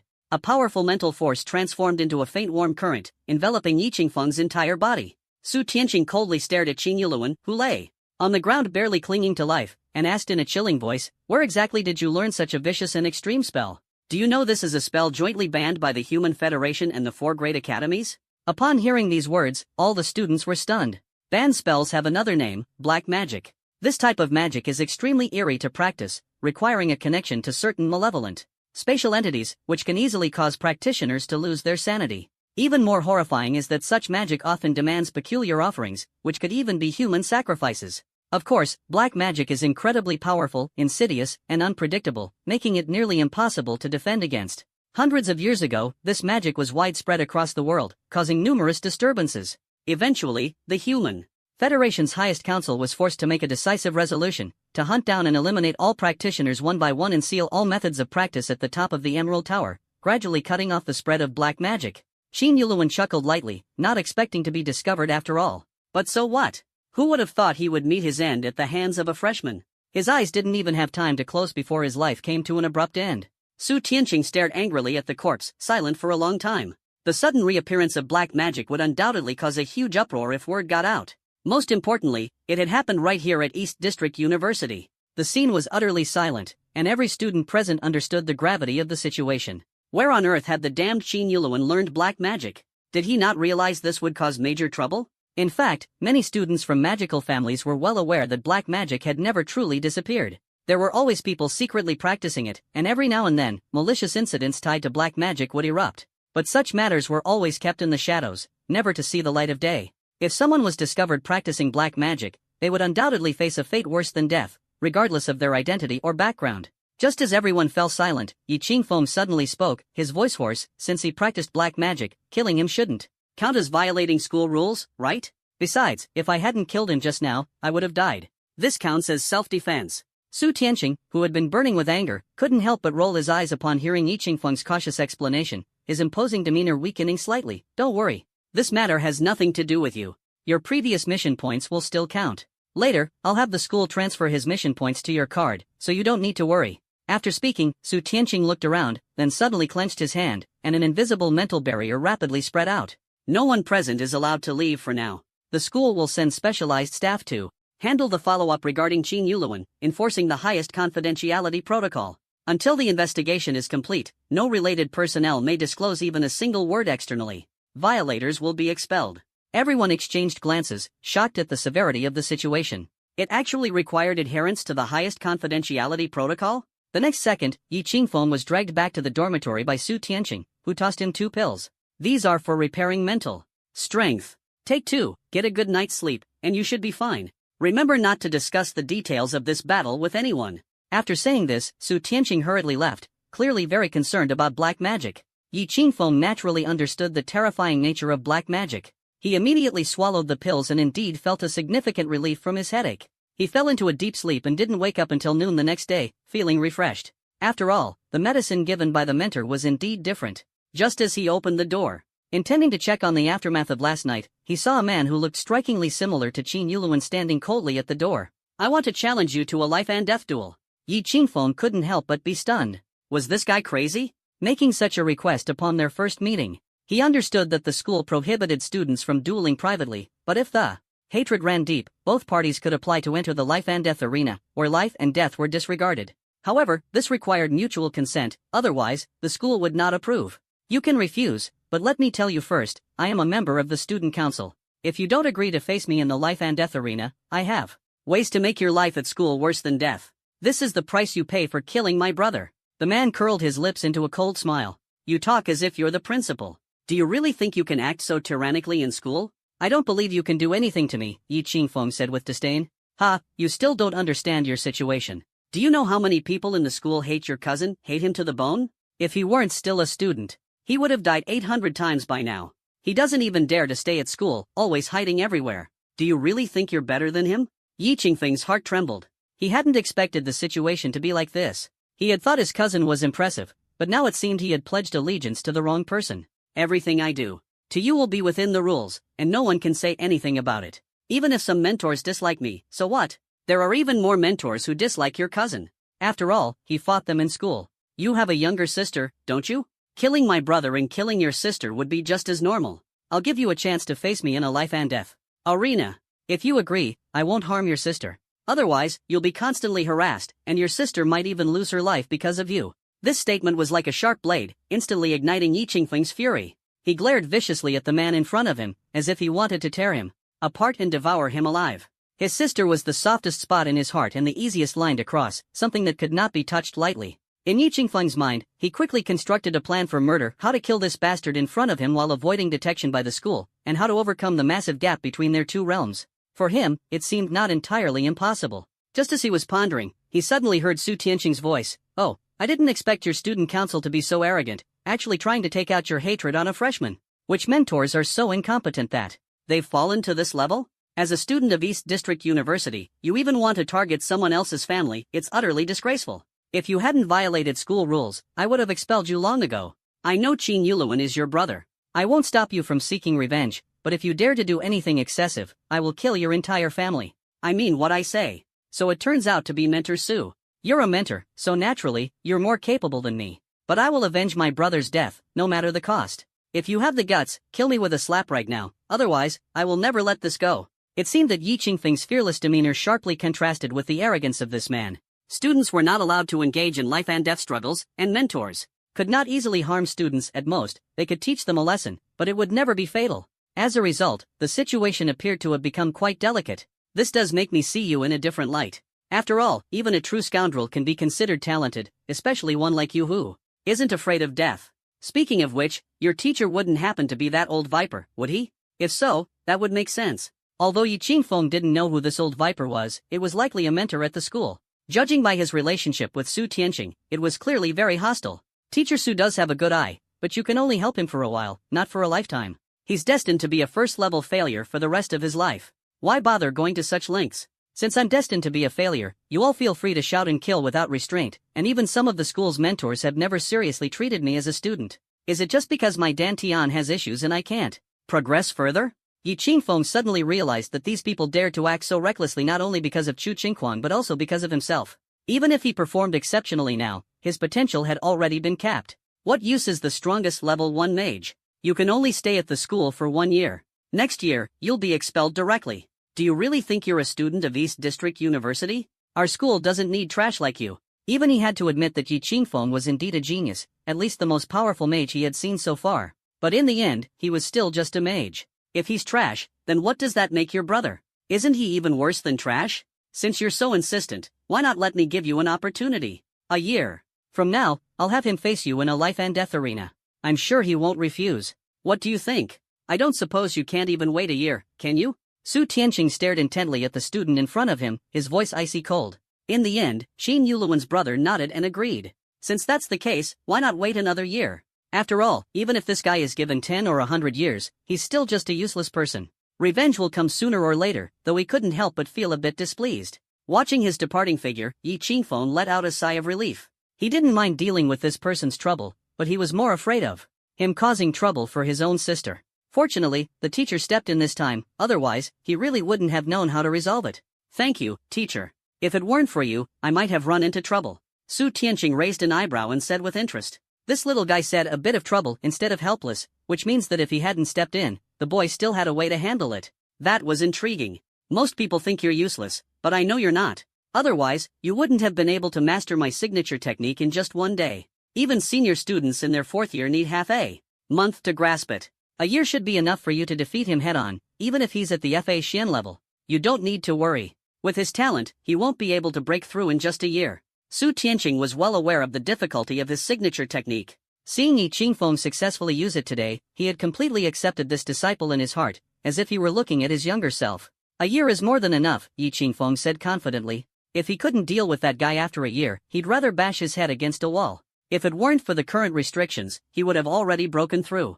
Thinking of this, Yi Qingfeng couldn't help but feel a pang of heartache for himself, wondering when he would be able to gather enough resources for repairs. Ordinary materials were manageable, but upon arriving at East District University, the entity within him mentioned needing another rare and precious item. Only by finding that thing could he achieve complete restoration. Otherwise, even if repaired, he wouldn't be able to absorb the heart of the saint, and Yi Qingfeng certainly didn't want to miss such an opportunity. You should know that if this year's freshmen can break through first, they will receive the inner core of a 3rd-level demon beast. This item is extremely valuable, yet Yi Qingfeng can only watch helplessly, his heart filled with frustration. I can't guarantee that I can solve your current problem, but if there's truly no other way, I'll give you another path. Even if you can't break through the realm, your combat power can steadily improve.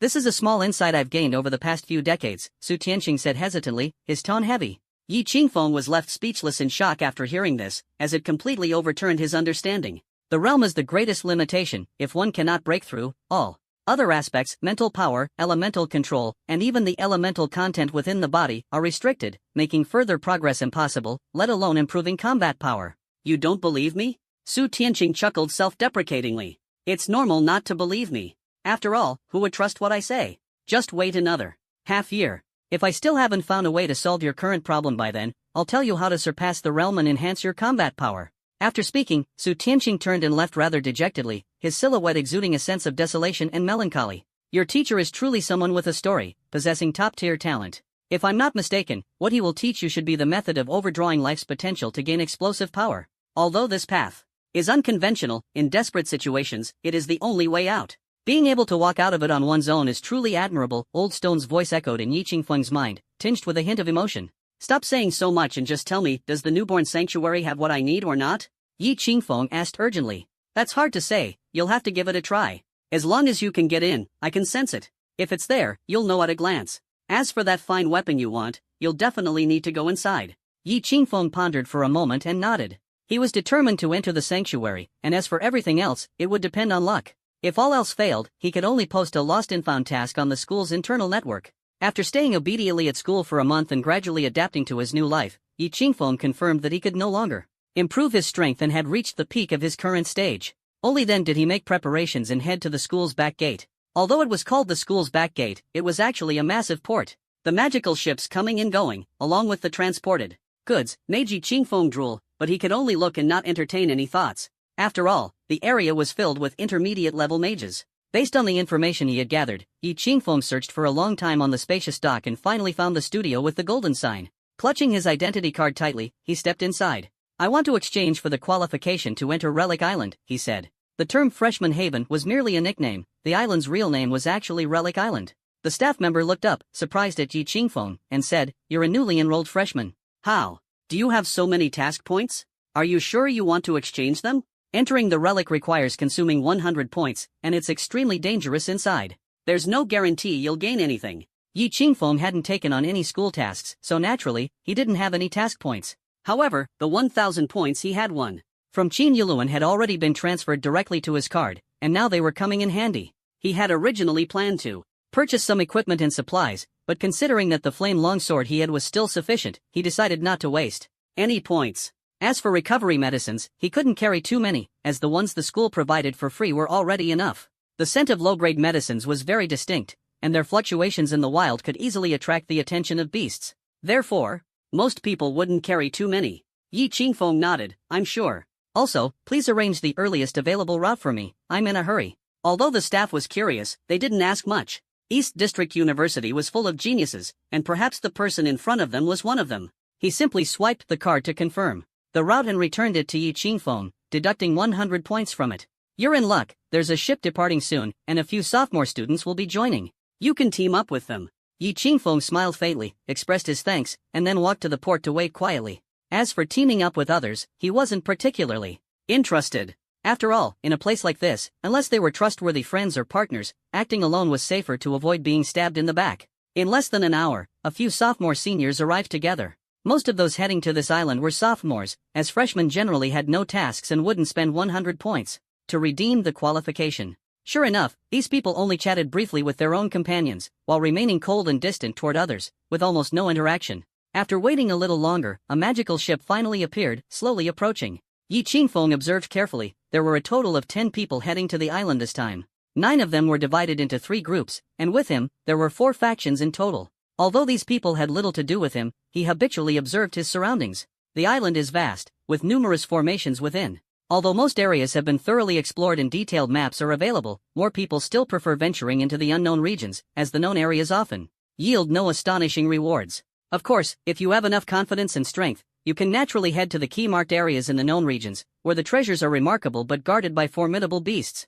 Yi Qingfeng's target this time is a dangerous area, the Ice Soul Silver Gold of the 1,000-foot cold pool, guarded by the powerful and nearly unkillable Ice Turtle King. According to the map's records, this turtle was originally an ordinary water arrow turtle but mutated into the rare king-class beast, the Ice Turtle King. Without mastering the means to counter it, Yi Qingfeng isn't confident he can deal with it. Other key areas are even more perilous, but this spot is relatively manageable since turtles are mild-tempered and lazily hide at the bottom of the pool. If you don't touch its treasure, it won't actively cause trouble. After drifting on the sea for half an hour, Yi Qingfeng was amazed by the dangers surrounding him. Without the protection of the magical ship, he might have already been devoured by the giant beasts lurking beneath the waves. Earlier, he saw a massive sea beast, as large as a whale, slowly swimming by. It was clearly much larger than a whale, resembling a floating mountain. When Yi Qingfeng finally set foot on the land of the relic island, he immediately felt the intense elemental fluctuations. No wonder this place is called an ancient relic. The entire island exudes an indescribable unique aura, seemingly more primitive and filled with a wild atmosphere. Even the distant Pai Pai pigs appeared fiercer and stronger than those he had encountered before. After disembarking, Yi Qingfeng walked forward for a short distance before the teams dispersed toward their respective targets, some even concealing their tracks to avoid being followed. Yi Qingfeng quickly hid his own presence as well, deliberately taking a few detours in the peripheral areas to prevent being tracked. After all, in a place like this, one must always remain vigilant. On this island, anything could happen. Yi Qingfeng circled around and only began advancing toward his destination under the cover of night. After traveling through the night, he finally arrived at the 1,000-foot cold pool. As soon as he reached the area, he shivered, even before approaching the pool's edge. The temperature had already dropped by over 10 degrees. As a fire element mage, this environment made him uncomfortable, but he endured it and moved forward slowly. By the time he reached the pool's edge, a layer of white frost had already formed on his eyebrows. Luck is really on my side. I spotted this big turtle as soon as I arrived. Yi Qingfeng cautiously fixed his gaze on the enormous turtle floating atop the icy surface. Its entire body emitted a crystalline glow, resembling a sculpture carved from crystal. But I can't make a move now, I have to wait until noon tomorrow. He muttered softly to himself, then suppressed the elemental fluctuations within his body to the lowest level. At this moment, the fire elements in the air were at their most inert and difficult to manipulate. Only by waiting until noon tomorrow, when the temperature rises and the fire elements become more active, would his combat strength increase. At the same time, the giant turtle would be somewhat weakened. Yi Qingfeng did not dare to truly fall asleep but instead entered a meditative state, staying alert at all times. At the slightest disturbance, he could wake up immediately. It wasn't until the next day, after dawn, that he allowed himself to relax slightly. Before taking action, he carefully inspected the surroundings to ensure there were no other demonic beasts nearby. Only after confirming this did he breathe a sigh of relief, knowing he could act without worrying about others taking advantage of the situation. He even set up numerous sensing formations within a radius of dozens of miles, a technique he had learned from Zhongshanshou. If there were any combat fluctuations in the area and someone approached, he would be alerted immediately. After confirming that everything was ready, Yi Qingfeng took a deep breath, looked up at the sun overhead, and drew out his flaming longsword. On this sunny day, the giant turtle seemed uncomfortable, lazily swishing its tail. Then, with a powerful slap on the ice, it created a massive hole and was preparing to dive in. How could Yi Qingfeng miss such a golden opportunity? He immediately leaped like a cheetah, casting a shadow under the sunlight. Flames roared in his hands, forming a blazing fire being over 10 feet long, which he brought down with tremendous force. Sure enough, the king-class beast reacted extremely quickly. Even though it was a turtle, it instantly turned around, retracting its limbs and head into its shell, leaping high into the air like a cannonball, and charging straight at Yi Qingfeng. Yi Qingfeng had already anticipated this response. After all, the combat habits of this giant turtle had been thoroughly studied. If not for its thick skin and tough flesh, which made it incredibly hard to penetrate, combined with its brute strength, countless novices would have already perished. However, all of this was a solvable problem for Yi Qingfeng. In midair, he suddenly twisted in an uncanny manner, drawing an arc and lightly skimming past the turtle shell without colliding head-on. Using the reactive force from the explosion of fire elements in the air, he altered his trajectory. This combat technique was one he had mastered to perfection. Even though he merely skimmed past, Yi Qingfeng's palm was coated with a layer of frosty flames, and his long blade bore beautiful frost patterns. This made his heart ache. After this battle, this blade would likely be ruined. Not because the blade was imbued with fire element magic, ordinary weapons would have long been frozen and shattered, unable to withstand the cold. However, Yi Qingfeng could clearly sense that the fire element he had just channeled along the blade had already penetrated the turtle shell, waiting for the right moment to unleash its power. Using the technique of inch-force strikes, he concentrated and compressed the fiery energy of his entire body, channeling it into the turtle's body through this method. Over the next hour, it was as if he were forging iron. The long blade in Yi Qingfeng's hand had already become battered and unusable, losing its edge entirely. It resembled nothing more than an iron rod, repeatedly striking the turtle shell. At first, the turtle did not grow angry, but who would have thought that this pesky, fly-like presence would provoke its fury? Unable to hit or catch him, the turtle could only roar angrily on the icy surface. It was puzzled as well. How had this annoying fellow suddenly become so formidable? In the past, those who came to trouble it would flee in panic within 10 minutes, yet now this one was so persistent. However, in the face of an absolute disparity in strength, the Ice Turtle King did not truly feel threatened, nor did it sense any danger. This irritating fly had been buzzing around for an hour without causing any substantial harm, not even leaving a scratch on its shell. Yi Qingfeng felt exhausted, his hands trembling. After an hour of forging, he had unleashed over 3,000 bursts of fire elemental power into the turtle shell. Old stone. Isn't this enough? He shouted. Keep going for another half an hour. Right now, you can at most severely injure it. If it escapes into the 1,000-foot cold pool, what can you do? Since you've started, you must strike to kill in one blow. Unleash another 1,000 bursts of fire elemental power to ensure its shell shatters instantly. Yi Qingfeng took a deep breath. Previously, he had tried to keep the water arrow turtles he hunted intact, but now, lacking sufficient strength, he could only kill first and deal with the rest later. Although he could think of this method, he lacked the precise calculations needed to control the specific power. Fortunately, there was a formidable soul in his dantian that could help him with the calculations. Clenching his teeth and persevering for another half an hour, Yi Qingfeng was now staggering as he walked. The once sharp flaming longsword in his hand had broken in half, and the remaining half was covered in cracks, ready to shatter at any moment. Even without detonating the fire elemental power within the turtle shell, he had made initial progress. The turtle shell now had a small opening carved into it. He carefully observed, thinking to himself that if he could persist for 3 days and nights, continuously forging like this, he might actually be able to kill this creature. But the problem was, even a sturdy bull wouldn't last 3 days and nights. Without some clever thinking, there was truly no way to deal with this creature. At this moment, the turtle seemed to grow impatient as well, extending its limbs and attempting to escape deeper into the 1,000-foot cold pool, feeling somewhat agitated. However, Yi Qingfeng would never let it have its way. He immediately dashed forward and, with all his might, delivered a powerful kick. Unexpectedly, the turtle was actually kicked several meters away. However, this was entirely due to the smoothness of its shell and the low friction of the icy surface. Otherwise, he wouldn't have had such strength. But that kick was enough, because in that instant, Yi Qingfeng had already triggered thousands of flame elements within the turtle's shell. Weak points in all directions exploded simultaneously, resembling a grand fireworks display. The transparent, crystalline shell shattered amidst the flames, and the dazzling beauty of ice and fire finally allowed Yi Qingfeng to breathe a sigh of relief. At the same time, accompanied by the Turtle King's blood-curdling scream, Yi Qingfeng gave it no chance to escape. Gripping the remaining half of his long blade, he stabbed down forcefully, slicing directly through its throat. After all, with the shell shattered, the remaining body was utterly incapable of stopping him. The poor Frost Turtle King had not yet unleashed its innate spell before inexplicably meeting its untimely demise. Yi Qingfeng let out a sigh of relief, otherwise, this battle would have been much harder to fight. He dared not let his guard down. After quickly tidying up the massive turtle's corpse, he dragged it to the shore. The aura of the dead turtle could still linger for a while, keeping other beasts temporarily at bay. He had to enter the 1,000-fathom cold pool as quickly as possible, locate the Ice Soul Silver Crystal, and leave immediately. This turtle was practically a treasure trove, but Yi Qingfeng lacked a spatial ring. He could only harvest the essence parts and store them in his backpack, which was specifically designed to hold spoils from beasts, ensuring the isolation of elemental fluctuations. After harvesting the key parts from the Frost Turtle King, Yi Qingfeng arrived at the edge of the pool. The light blue water came into view, crystal clear and pristine, like a gem.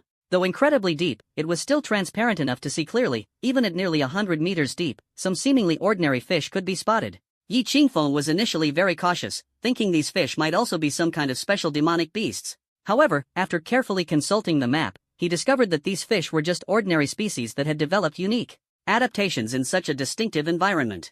Even so, the icy waterfish in the 1,000-fathom cold pool were still a rare delicacy, and eating them regularly could significantly enhance one's affinity with water elemental energy. Watching the schools of fish swimming back and forth, Yi Qingfeng couldn't help but yearn for his own spatial storage tool. Any random fish taken outside could sell for at least 10,000 federal credits, and they were still in high demand. There even seemed to be bounty tasks at school where a single fish could earn points. Catching the fish wasn't difficult, the real challenge was dealing with that massive old turtle. Although he had already taken care of the old turtle, there were simply too many fish to carry away.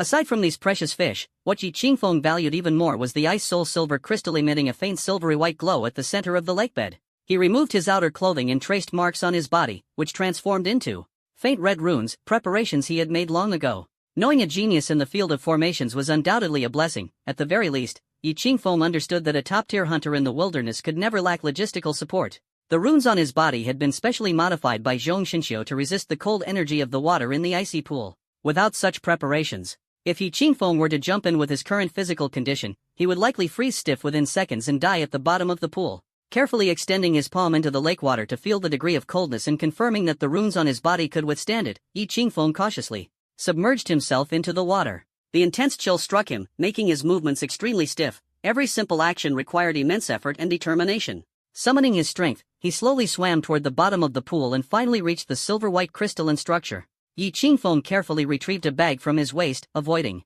direct contact with his hands, and used the bag, which could isolate elemental forces, to cautiously store the silver-white crystal. Then, with great effort, he swiftly leaped out of the water. As soon as he landed by the lakeside, Yi Qingfeng immediately threw the bag from his hand. A layer of frost had already formed on the bag, making it increasingly rigid. If he kept it on him any longer, he would undoubtedly get hurt.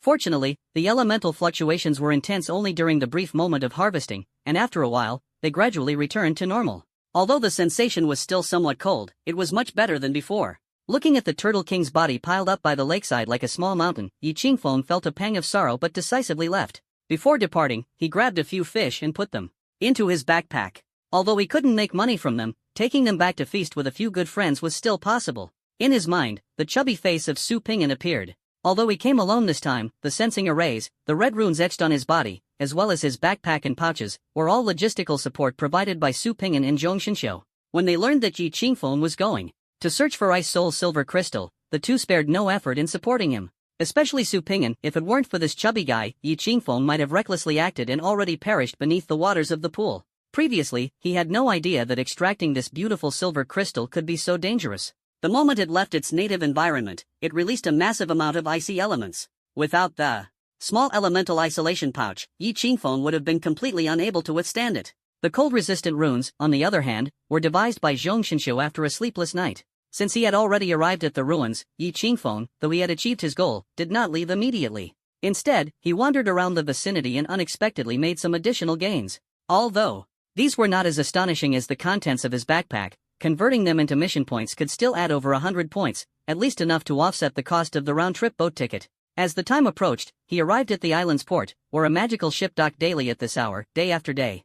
To Yi Qingfeng's surprise, when he boarded the ship, to leave, a third of the passengers were missing, and the others were all battered and bruised, clearly having endured significant hardships. He couldn't help but sigh. Returning to the island of East District University, Yi Qingfeng did not rush to claim the weapon that could be considered a divine artifact. Since he had already intercepted the mission, no one else could take it, and there was no need for urgency. Instead, he brought his spoils directly to the school's resource center. A beast core from the Frost Turtle King, along with several key pieces of turtle shell and other miscellaneous items, allowed Yi Qingfeng to exchange them for mission points at the school's resource center. After all, the school's internal network always had suitable item-seeking missions. Even if some items didn't match any listed missions, considering their rarity, the resource center was still willing to issue special mission points for acquisition.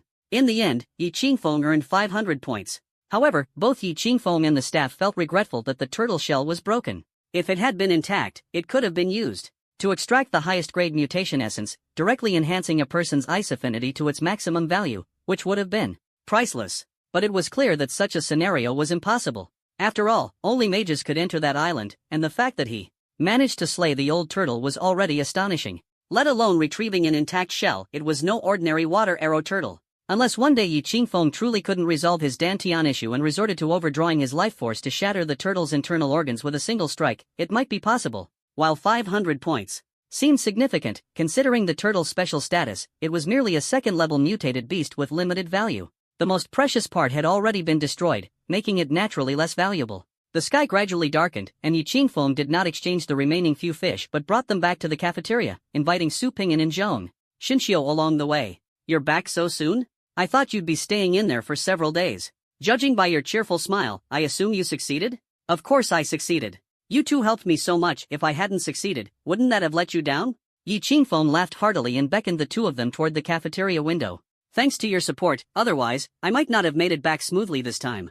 The harvest was substantial. Aside from the Ice Soul Silver Crystal that I absolutely needed, I also earned 500 points. I'll transfer your shares to your cards later. He understood that among friends, one shouldn't let the other party contribute without reciprocation. Even though the 250 points might seem insignificant to them, it was important to make them feel appreciated. "Listen to yourself. We didn't go to the island with you, so taking your points wouldn't be appropriate," Su Pingyan said bluntly. "The fat guy does make a good point. We don't really want these points. If you truly want to repay us, come along next time we head to the island. Otherwise, we won't stand a chance against those beasts." Zhong Xinxiu smiled brightly, looking quite clever. "That works too. Saves me from splitting 250 each and making it seem like I'm insulting you." Yi Qingfeng saw that the two were unwilling, so he didn't press further. Instead, he patted the bag on his back and pulled out a few peculiar fish, shimmering silver and nearly transparent in flesh. When he stood in front of the cafeteria window and took out the fish, the chef inside was immediately drawn to it. A burly man holding a wok spatula and carrying a large black pot on his back suddenly leaned forward, staring intently at him. "Classmate, you didn't happen to catch this fish in that cold pool on the island, did you?" he asked. "Chef Zhao truly knows his stuff." Yi Qingfeng responded with a smile, feeling deep respect for the man known as Chef Zhao. All the students at the school knew that his culinary skills were unmatched. Usually, this chef was too lazy to cook, and only school leaders, a few outstanding students, or those he found pleasing to the eye could enjoy the dishes he personally prepared. Rumors circulated in the school that he might also be a master in some other field, but the truth remained unknown. "What? Isn't there an old turtle blocking that place? Who could possibly fish there?" Chef Zhao asked curiously. "Are you saying that old turtle is dead? So now we can go to the island, train at the cold pool, and occasionally catch some fish?" Yi Qingfeng's heart stirred, and the nearby students overheard him, turning their heads to stare at him. "How on earth did you manage it? Is that old turtle dead?" "Back in the day, it chased me across half the island." Chef Zhao's eyes sparkled with curiosity. Yi Qingfeng was also full of questions. That old turtle had barely moved even after he fought it for half a day. What on earth had this chef done to provoke it so much? "The old turtle is dead, and I just handed its belongings over to the logistics department." "But Uncle Zhao, could you tell me what exactly you did back then?" he asked with concern. "You sure know how to butter people up. Since you killed my old nemesis today, I'll make an exception and let you call me uncle." "You're lucky, kid," Chef Zhao said, with a laugh. "Back then, I just stole one of its eggs. Who would have thought that old beast would chase me for a whole day and night, crossing half the island?" Yi Qingfeng couldn't help but burst into laughter, and the surrounding students followed with hearty laughs, thinking about how unjustly that old turtle was chased back in the day. "What are you laughing at?" None of you have ever tasted that turtle. Its flavor is absolutely top-notch, far better than the few fish you have in your hands. Chef Zhao's lips curled up as his gaze remained fixed on Yi Qingfeng's fish. You are the most impressive freshman I've seen in decades. This must be a record for our school, right? Who else in their first year could slay the Beast King of Relic Island? He remarked with emotion. The students who had just been laughing and joking suddenly fell silent, staring at Yi Qingfeng in disbelief. After all, no one knew how many years that old turtle had lived, and the unspoken agreement to never challenge it had never been broken. In the school's history, no one has ever succeeded. Even Vice Principal Zhang, when he was young, tried but failed without exception. Yet now, this seemingly harmless freshman has actually killed that old turtle. The Ice Turtle King is dead, and it was killed by a newly enrolled freshman. This freshman, named Yi Qingfeng, is also Chu Qingquang's cousin, instantly becoming the talk of the campus. Although Yi Qingfeng has no interest in the attention, he is currently on the top floor of the cafeteria, enjoying a meal with two friends. The cold pool ice fish is indeed delicious, and Uncle Zhao's culinary skills are truly remarkable. The only thing that left him feeling helpless was that he originally caught only a few fish, but Uncle Zhao forcibly extorted two of them, leaving just two for the three of them to share. Nevertheless, as Yi Qingfeng savored the delicacy, he couldn't help but ponder about the staff member he encountered at the resource office today. The person seemed unusually calm, despite the fact that he had broken the school's record. There wasn't the slightest hint of excitement. At this moment in the school's resource office, the staff member was sitting by the window on the top floor, accompanied by the school's most renowned top-tier expert, Vice Principal Zhang, who was also Zhang Xiaohua's biological grandfather. I know senior brother Su took on a disciple, but I didn't expect him to be so talented. It's a pity his Dantian has issues, the vice principal said. When that kid first arrived, I could sense the aura of the Ice Turtle King. That old turtle bullied me terribly back in the day, but today I finally got my revenge, he chuckled. Indeed, but you, as the dignified head of the school's resource office, pretending to be a staff member, how shameless is that, another person teased. What's there to be embarrassed about? I just wanted to see this little guy with my own eyes. He's indeed impressive. I heard there's going to be a freshman exchange event, and this is the first time. Our East District University should make a good impression. Let him lead the team, shall we? You trust him so much. Although he's currently unbeatable at level 1, other schools have level 2 experts. Our school only has Zhang Ziyuan, and as for my granddaughter, she's just for show and can't really handle those geniuses. I feel he can bring us surprises. Do you have a better choice? The vice principal said firmly. Alright then, he can be selected, but the captain's position should still be decided by them. Whoever earns everyone's respect will take the role. Yi Qingfeng only started drinking late at night, while Su Pingyan and Zhong Xinshu returned to their respective dormitories. The dormitories at the Battle Academy offered private single rooms, but students could also choose to share with like-minded individuals, and even co-ed. Living arrangements were allowed without restrictions. The mentors believed that collaborating with selectively chosen partners was undoubtedly the best approach, as fostering rapport in advance was far more convenient and effective than figuring things out on the battlefield. In the end, Yi Qingfeng decided to live with these two genius mages in a shared dormitory. After all, the knowledge and experience they had access to far surpassed his own. No matter how strong he was, he couldn't rely solely on brute force for everything. Surprisingly, these two geniuses were astonished by his decision. They had always thought their roommate was a prodigy, despite not being well-versed in the field of manufacturing. He could always offer profound and insightful perspectives during casual discussions, leaving them in awe. They unanimously agreed that it was a waste of Yi Qingfeng's talents for him to be involved in mere fighting and killing. Of course, Yi Qingfeng was well aware of his actual abilities. The reason he had earned the admiration of these two geniuses was simply because of the old stone lodged within his body. This fish is just too delicious. How about we take advantage of the fact that the old turtle just died, and before any new beasts come to claim the territory, we go and get some more? Pingyan couldn't stop thinking about it as soon as he returned to the dormitory. Alright, stop focusing solely on satisfying your appetite. We're not from the ice element, so what's the point of eating this fish? It's fine to try it occasionally. Instead of wasting time on this, why not think about how to improve your cultivation speed? I heard that the freshman exchange meeting of the 4 major academies will be held soon. As soon as Zhong Xinshu started talking, he clashed with Su Pingyan, but this time he revealed a piece of news that greatly shocked Yi Qingfeng. What is this freshman exchange meeting about? Yi Qingfeng asked curiously. I heard it's because the situation on the front lines is becoming increasingly tense, and our generation of young people will bear greater responsibilities. So, the 4 major academies decided to hold a freshman exchange meeting every year starting this year, beginning half a semester after enrollment. In other words, if someone can stand out at the freshman exchange meeting, it would be equivalent to being recognized as the number one of the younger generation. Zhong Xinshu's excitement was hard to conceal as he spoke. This was a chance to be acknowledged as the best in the world, even though there might be some exaggeration involved. After all, the selection was made by the 4 major academies. But what practical significance does being the number one of the younger generation have? Other than attracting trouble, it's completely useless. Besides, we're just freshmen. After half a semester, who knows if some prodigy might emerge? Some people are late bloomers. Yi Qingfeng laughed disdainfully, expressing indifference. If there were no substantial rewards, he wouldn't even consider participating in this freshman exchange meeting. You really are exactly like that fat guy said, but you do have a point. This time, the school definitely won't let the participants fight for nothing. The school will organize representative teams. Each academy will have 2 teams, one from the Combat Academy, responsible for the arena matches, and the other from the Manufacturing Academy, responsible for competing in craftsmanship. The Manufacturing Academy's team has nothing to do with us, so I won't elaborate. Our combat